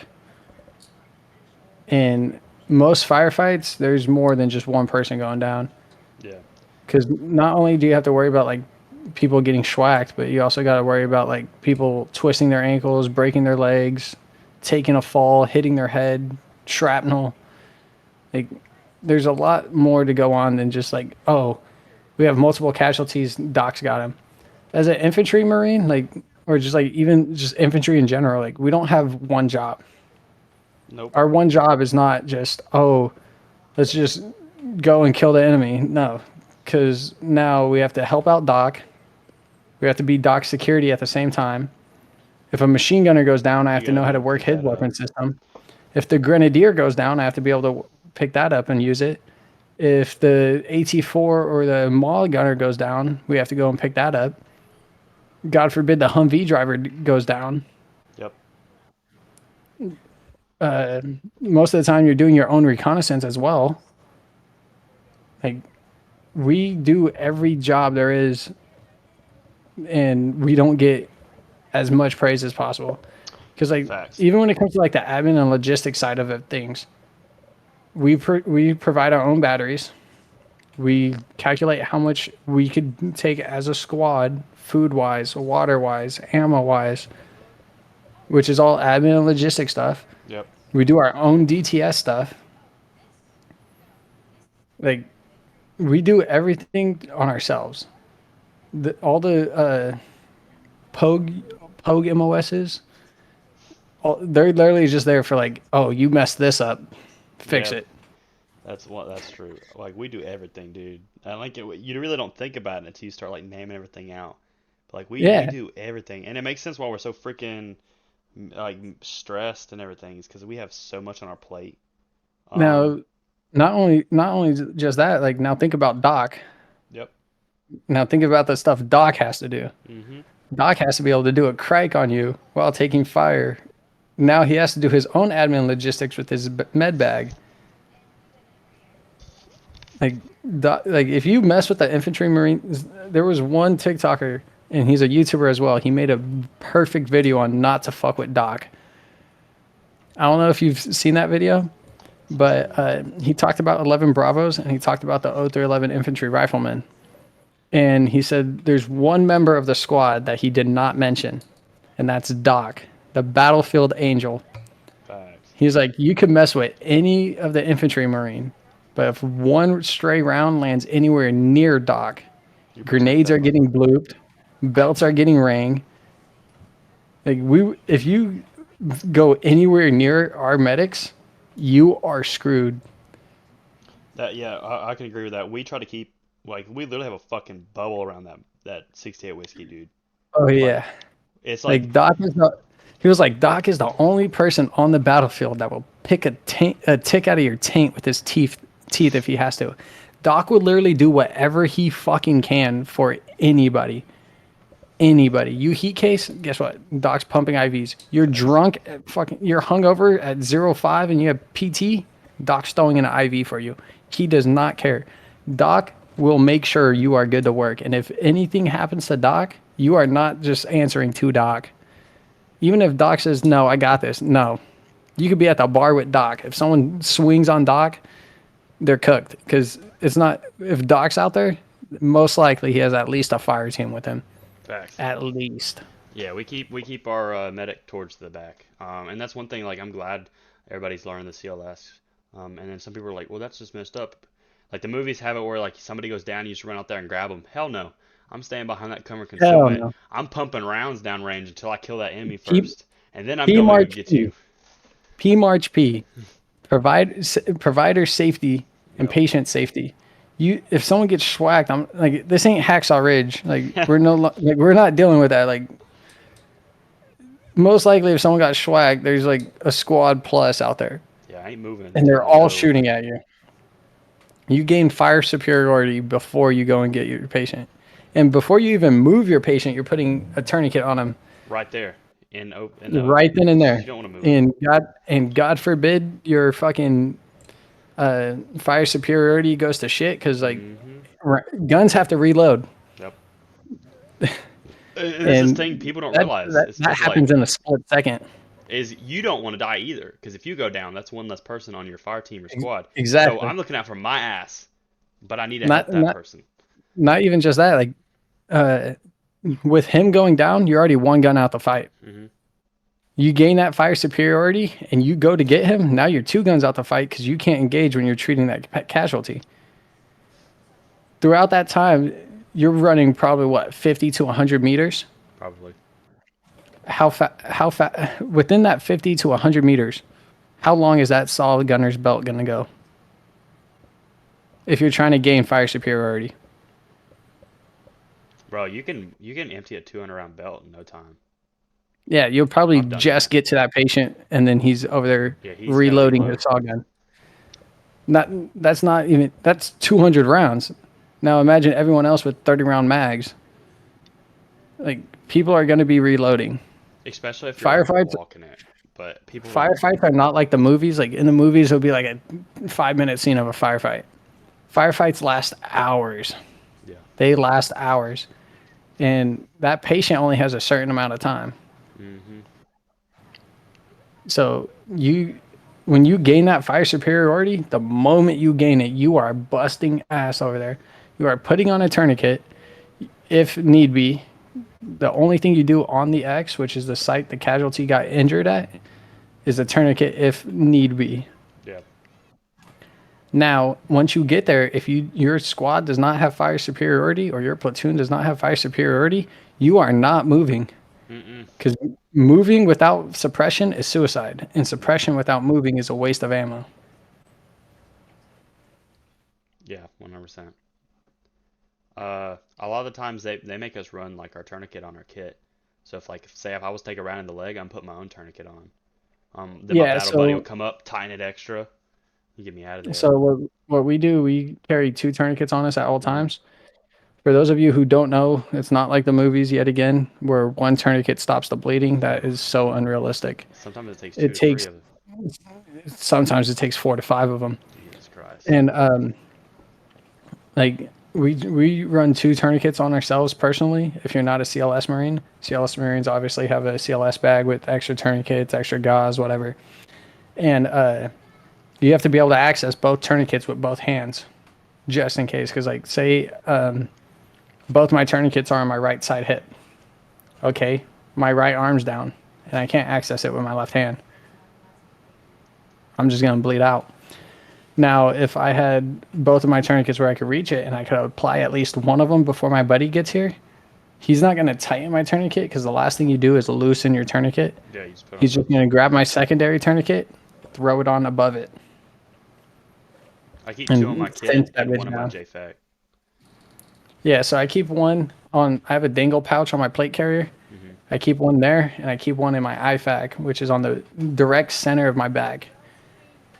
And they're clearly labeled just because that's one thing. That's one very important piece of gear that you want labeled for sure because everyone runs their kit completely different. Yep. Like I have buddies who run tourniquets on their shoulders. I personally don't agree with that because No. it fucks up your marksmanship. It works for them. Great, cool. Like people run kits set up the way they feel most comfortable, the way that it works for them. Like my kit might not work for yours might not work for me. Everyone has their preference. So the one thing you want labeled for sure is your IFACs and your tourniquets. Because if you go down, your buddy doesn't. Most 9 times out of 10, your buddy has no idea how your kit's set up. Yeah. Because people change their kits up every fucking day. Yeah. Because like sometimes we'll go out in the field. I'm like, fuck this. Like something will be rubbing my arm, so I move it over here, and then I'm like, yeah, I don't like where this tourniquet's at, so I move it. And I'm like, yeah, I kind of Yeah, need more pouches up here. And then I move. and Yeah, it's constant moving shit around all the you time. like I move my gear around all the time. The only time I don't move it around is when I'm on deployment. When I go to deploy and I'm doing a field exercise that works with my deployment criteria, Hmm. that's when I'm like, okay, this works for me on deployment. This is going to stay how it is on deployment. Granted, not every deployment is the same. So when I get done with that deployment, I rearrange my gear because like, oh, this doesn't work for the training I'm doing. Right. Because like your gear might work for a certain mission, but might not work for the rifle range. Yep.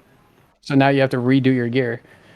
And most people they don't know how your gear is set up. Yeah, there's unit SOPs, but most of the time the SOP is just like, oh, you have to be able to carry all 6 mags, all 7 mags. You have to have two tourniquets. It doesn't state like, oh, it's not like boot camp and your infantry schoolhouse where it's like, oh, you're gonna have 3 mags on your front. You're gonna have your grenade pouch on your right side, like that. Like what you see in like movies where everyone has the exact same gear That's setup. That bullshit. is so unrealistic. So 100%. unrealistic. Yeah. That I agree with that 100%. I hate it whenever you have to copy everybody's. 'Cause it's just like, um, so unrealistic with like I hate so like they would have us put like one grenade pouch here and then one over here and it's like why don't I just stack them right next to each other and then I can run a freaking admin pouch or my med kit right here. that kind of thing. So I have a Bear Arms tactical pistol belt. I don't use the issued one because they're trash. They are very trash. And I bought my own. I keep I keep both grenade pouches on like the very closest mollies to the buckle. Hmm. So that way it's just like right there, one on each side of the buckle. Because I can access both with both hands. Right. I have no problem with that. That's just what works for me because I have nothing to place there. There's nothing else that's going on the front side of me. For my belt at least.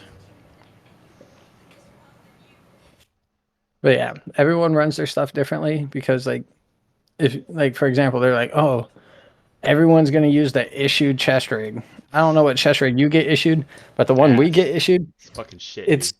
it goes all the way around to your sides and Yep. each single slot is a single mag. Oh my god. Yeah, the tap system or whatever.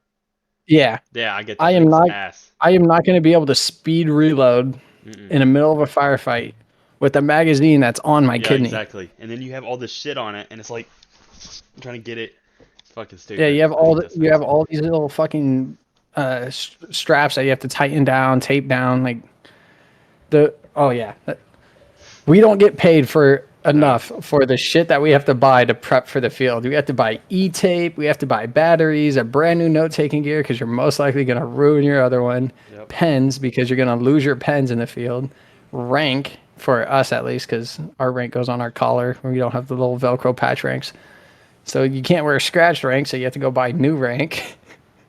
Like we do not get paid enough for the stuff we have to buy for the And field, the like gear is so 550 core. expensive.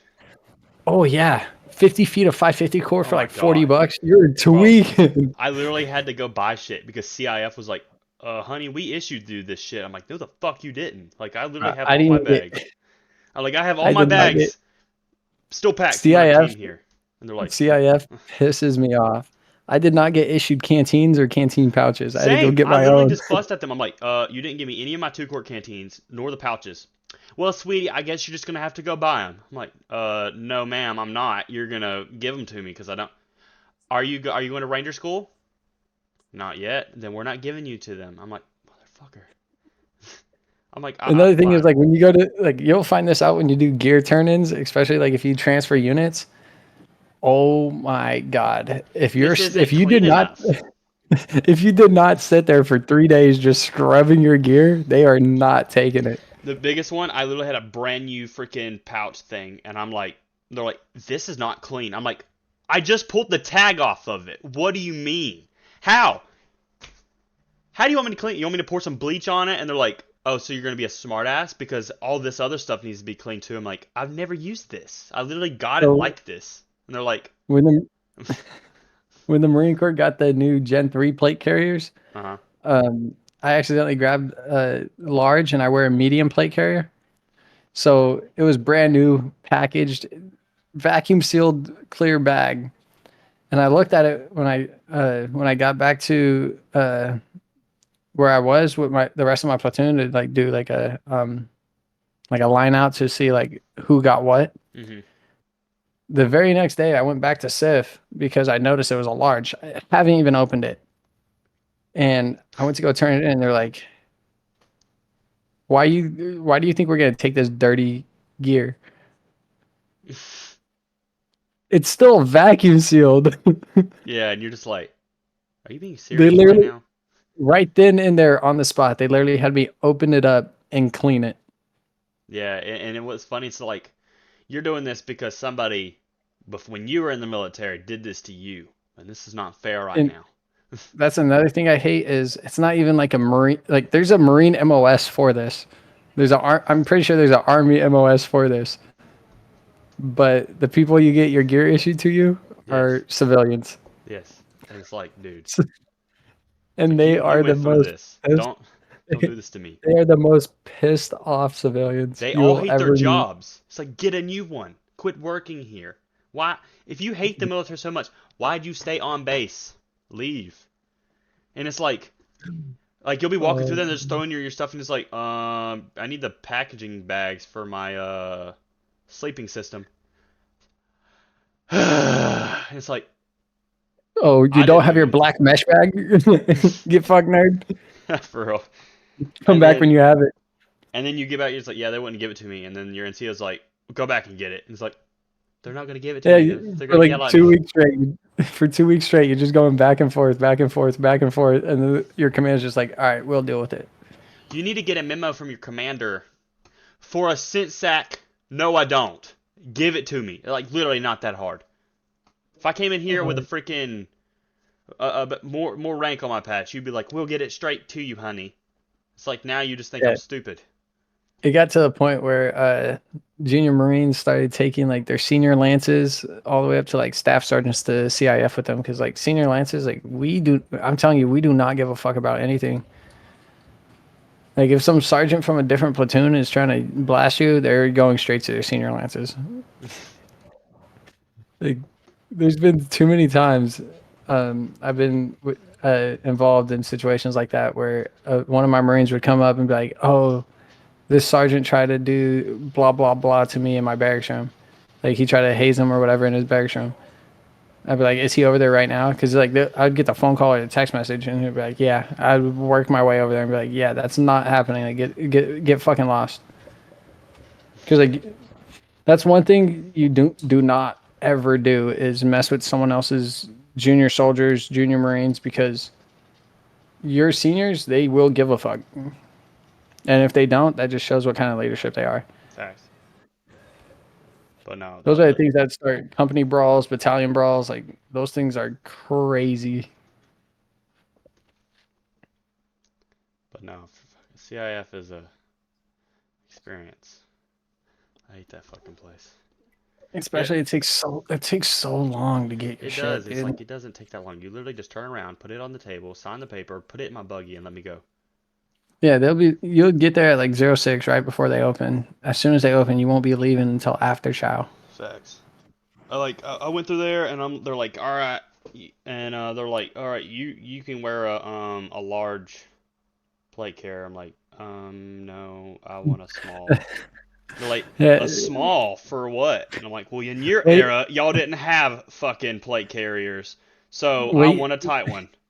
And they're like, wait until wait until you do cold weather issuing. oh my Oh god, my god. I hate that. What It's like, size are your camis? Oh, I wear a medium. All right, cool. So you're getting a large, and yeah, now you they don't just even ask. They just look at you and they're like, and then you're like, hey, bro, these don't fit.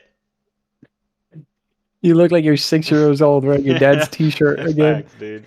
It's like this isn't gonna work unless it's my size. You're fine. All right, just because you went to the Battle of the Bulge, don't mean I want to go do that in the woods right Yeah, now. All and right. like, back to like the whole plate carrier thing. They're like, oh yeah, you can wear a large. Why do you need a small? I want that It's bitch less tight. weight.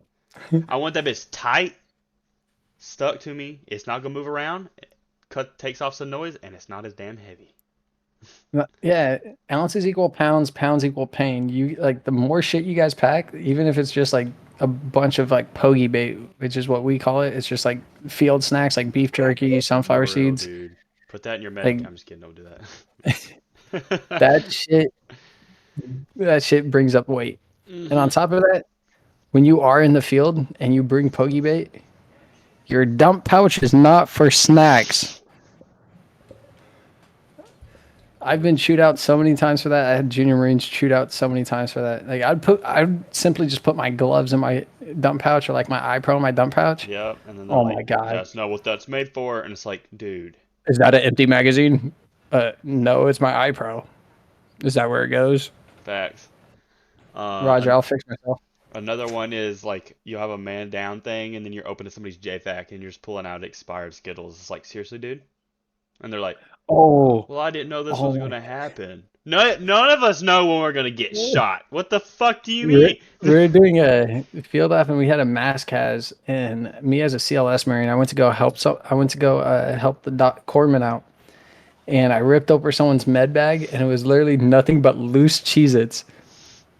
He had an empty IFAC. It was nothing but his iPad. It looked like his IFAC was full of like medical gear. There was that NPA in there. That's it. The rest of it was literally just loose Cheez-Its. I mean, he field stripped that Cheeto bag.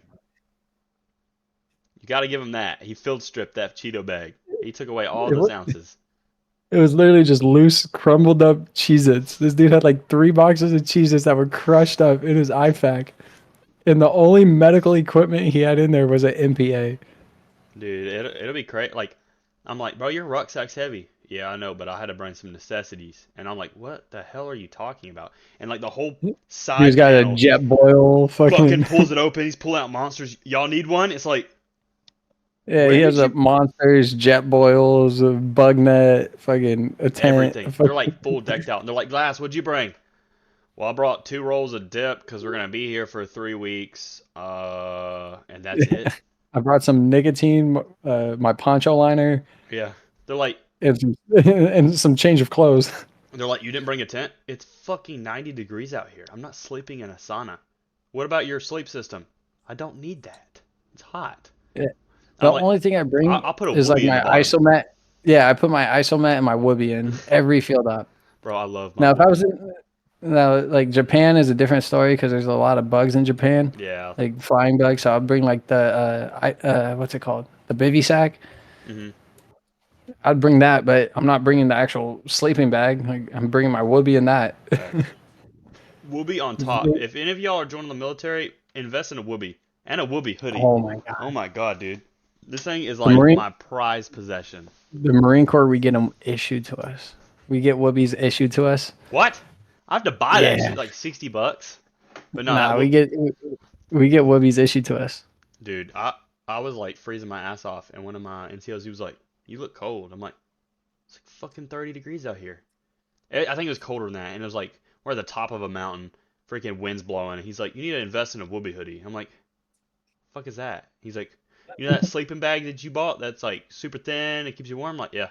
I bought one of them bitches, and he's like, "Yeah, put it underneath your uniform. I don't give a fuck." I'm like full kitted up, got my freaking expensive ass chest rig for some reason, because I got tired of wearing that taps, so it just covers like right here. Got all my magazines. Bro, He's like, "You look, you're toasting." I'm like, "Bro, I'm fucking good." I got my chest rig when I first hit my first unit 3 years ago from Amazon for like $40. Yeah, that's what I'm saying. As long as it works, people are like, "Is that not cry?" It's like, bitch, if it works, I don't care. You think I'm paying $200 for fucking a chest rig? But at the same, chest rigs aren't gonna save your life at all, anyways. So I don't give a For fuck. those of you who want to join or want gear advice, airsoft gear works better than Facts, issued gear. dude. My brother was like, my brother wanted to get a kit, right? And he's like, "Oh, I'm gonna go buy cry." I'm like, "No, no, no, no, no." I went and bought him a No. freaking JPC knockoff for $65 and was able to put like actual plates in it. I'm like, "There you go. It works just Yeah, as good as a real plate carrier." And he's like, like you don't need a Ronin tactical belt. "No, Like those things are like $400. I got a Bear Arms tactical belt that's lasted me 2 deployments, 4 years so far, and that thing was like $15 on Amazon. facts." Like, if it works, that's the only thing that matters. Yeah, and most of the time, like the cheaper shit, like the airsoft shit, It's gonna last works a longer. lot better. They last a lot longer. And another thing, the reason why I like buying my own gear is because when it's CIF turn in, all my shit's clean. All my shit's The, clean. They're like, "How'd you keep it clean?" I've been the running the only thing, others. the only thing on my kit that is not something that I bought is the flak itself. It's Facts. the plate carrier itself because that's the only thing I can't change out. Yeah, that's unit depending. Some units actually let you run your own plate carrier. Yeah, Um, the Marine Corps doesn't. It's a liability issue. yeah.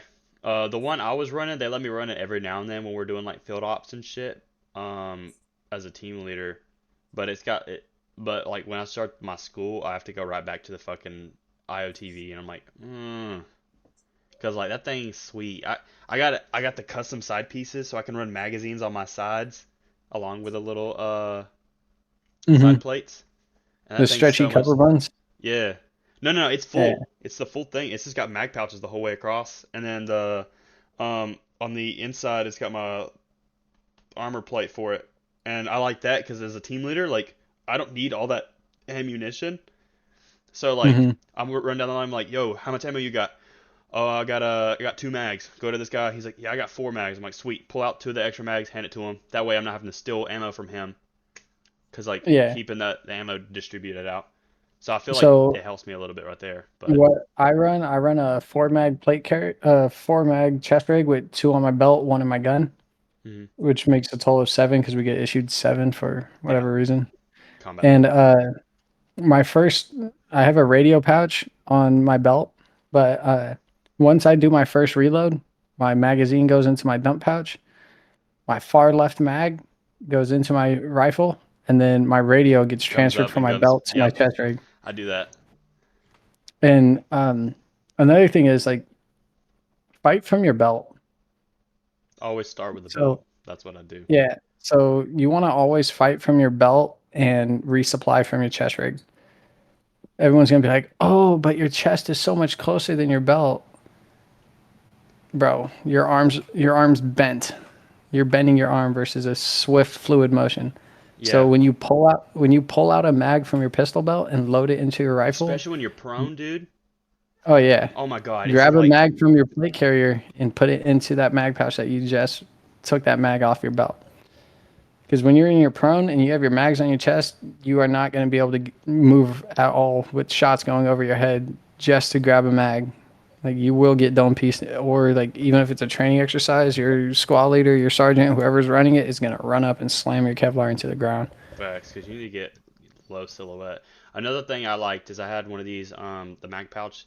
Uh, fuck, I don't even know what it's like elastic, but I had it flipped upside down like right here on my little like bag, and so I could reach up and grab. That was the dumbest thing ever. And then my friend's like, no, no, no, don't touch that. So he started putting his magazine in it, and so like we'd be clearing rooms and shit, and he'd be like, yo, I need to change mags. Drop his mag, reach up, grab that one, and slam it in his rifle. But And it worked a I'm little not gonna times, lie. but I'm like, we took that shit off. I'm not gonna lie. In a CQB environment, that works extremely well as long as it's like a unit thing. Um, or like a squad thing because most of the time you're with your squad. However, I still prefer more unit over squad because Hmm. at any point in time, You may not be you could with them. be, yeah, stacks get switched up all the time. I remember So running Point Man as a fucking saw gunner. That shit was crazy as fuck, dude. my Running through there. first deployment, our platoon wanted everyone to have two double stacked mag pouches on their backs, one Hmm. on each side, and that's strictly for CQB shit. And we would go start clearing rooms and everything, and someone would be completely out of rounds and be like, "Oh, I need a mag," and they'll reach up and grab a mag because they're right behind you. I'm literally nuts to butt to you. Yeah. Like especially when you're doing CQB on a ship, like those hallways are not that wide. Like you most likely are not going to be able to freely maneuver your rifle. You'll be shoulder to shoulder, nut to butt, in that small ass little walkway in the middle of a ship. And if someone's out of ammo, they're gonna need some sort of ammo. Yeah. Uh, that are like flashbangs. Running them on the back. We did that one time. We had like our point man would have like a extra flash on his back. So whenever I'd go up to kick the door, the dude would he if he had already used one, he could reach up and grab that for like an emergency.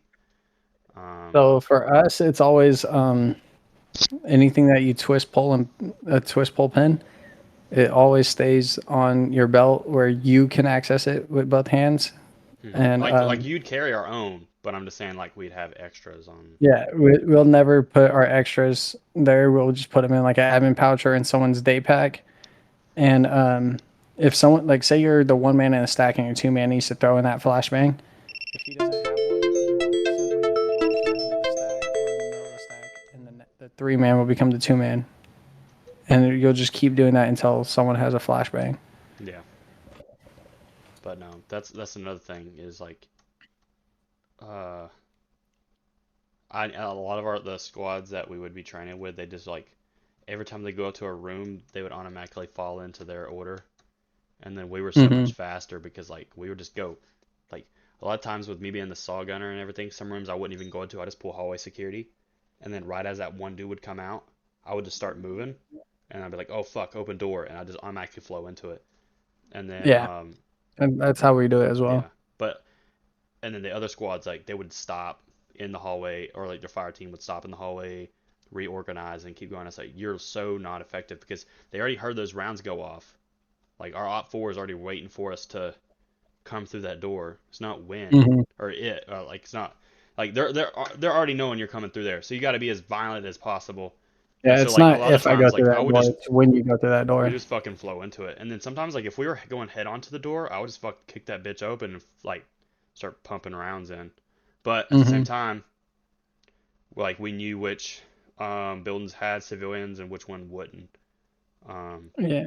Like in Fallujah, I know when they dropped all the flyers and everything that stated like if you're still in the town, you are considered a hostile threat. yeah, Their saw gunners, they would frag a room and just rip the belts through the walls, and then just like, yeah, oh, the room's clear. They'll throw like 3 to 4 frags, and then let the saw gunner dump an entire belt into one room, and they'd be like, oh yeah, the room's clear, we're moving. yeah, Mainly because back then it was like, oh, that door has a booby trap. I know that because 6 Marines or 6 soldiers have just died because they all just kept going through that doorway. facts. One thing I was always scared about, if I had to enter the room first with the saw, was that thing going ka-chunk. I'm like, I hope this thing Oh, doesn't go ka-chunk. But I kept that thing clean, dude. I never had a that problem with it. It just sucked that's every time I'd another get back to the reason. PB, I'd have to go back out again because like, yeah, second squad's saw's down. They're trying to get back up. We need you to go back out with them. They hand me more drums. I'm like, bro, I'm tired. Um, Yeah, that's another reason why I believe everyone should carry a sidearm, especially in like mount CQB environment, yeah, because at any moment you could have a dud round. Your firing pin could shit the bed. Your extractor could shit the bed. And if you're 3 to 5 feet, which is most close quarter combat engagements, facts. Yep. you barely have time to draw that sidearm, but you do have time to draw that sidearm. Especially if you practice it over and over again doing transition drills, you will be able to neutralize that threat without your rifle. Yeah. I agree with that. Expect like I really even with like regular infantry units, I feel like the saw gunners all they do need a pistol Hmm. because they those I things definitely, jam all the time.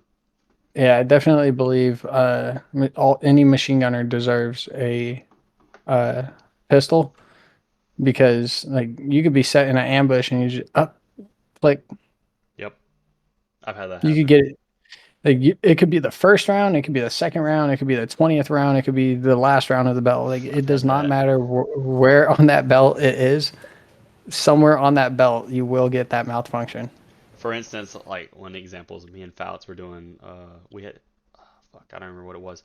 We we got put with a support by fire and then whenever they shift fired, the group that we were with were going to hit the house head on, so just do a frontal assault. It was kind of weird doing it that way. Um, but my saw jammed on that last round, and then like it didn't stay up there at the feed tray. It like somehow pushed itself back where the spring was, and I'm like Hmm. flipping that bitch up trying to get it out with a screwdriver. He's like, "Hurry up, get that fucking gun up!" I'm like, "I'm trying," and we're under nods too, and I'm like, "I hate this so much." And then like Oh, not bro, we're in like this tall thicket, and he's like, "Bro, they're coming out the house. They're coming straight at us." I'm like, "Give me a minute." And then my squad leader comes up, "Yo, what the fuck's going on?" And I just like grab him. I'm like, "Hush!" Fix my nod. Throw the next drum on that bitch. Just stand up, and just start hit firing it. He's like, because like he almost our freaking PL was like, "We need to fall back." I'm like, "No, we've pushed this far. Why would we fall back? We're right on the objective. Like we're gonna get smoked trying to get back to the tree line. Like we're in the open right yeah, now. We're just in a tall field." And so I but just took a knee, started blasting around, so we were able to get going. But no, I feel like the saw needs to be a little bit better, and or a sidearm, because it's been so much easier for this to switch to that, and we could just continue pushing in. yeah. Well, I gotta dip out. So later on, if you're trying to hop on the game, just let me know. Yeah, I'll let you But know. at the moment, I gotta dip out. All right, see you, bro. All right, see ya. Thank you for having me. No problem.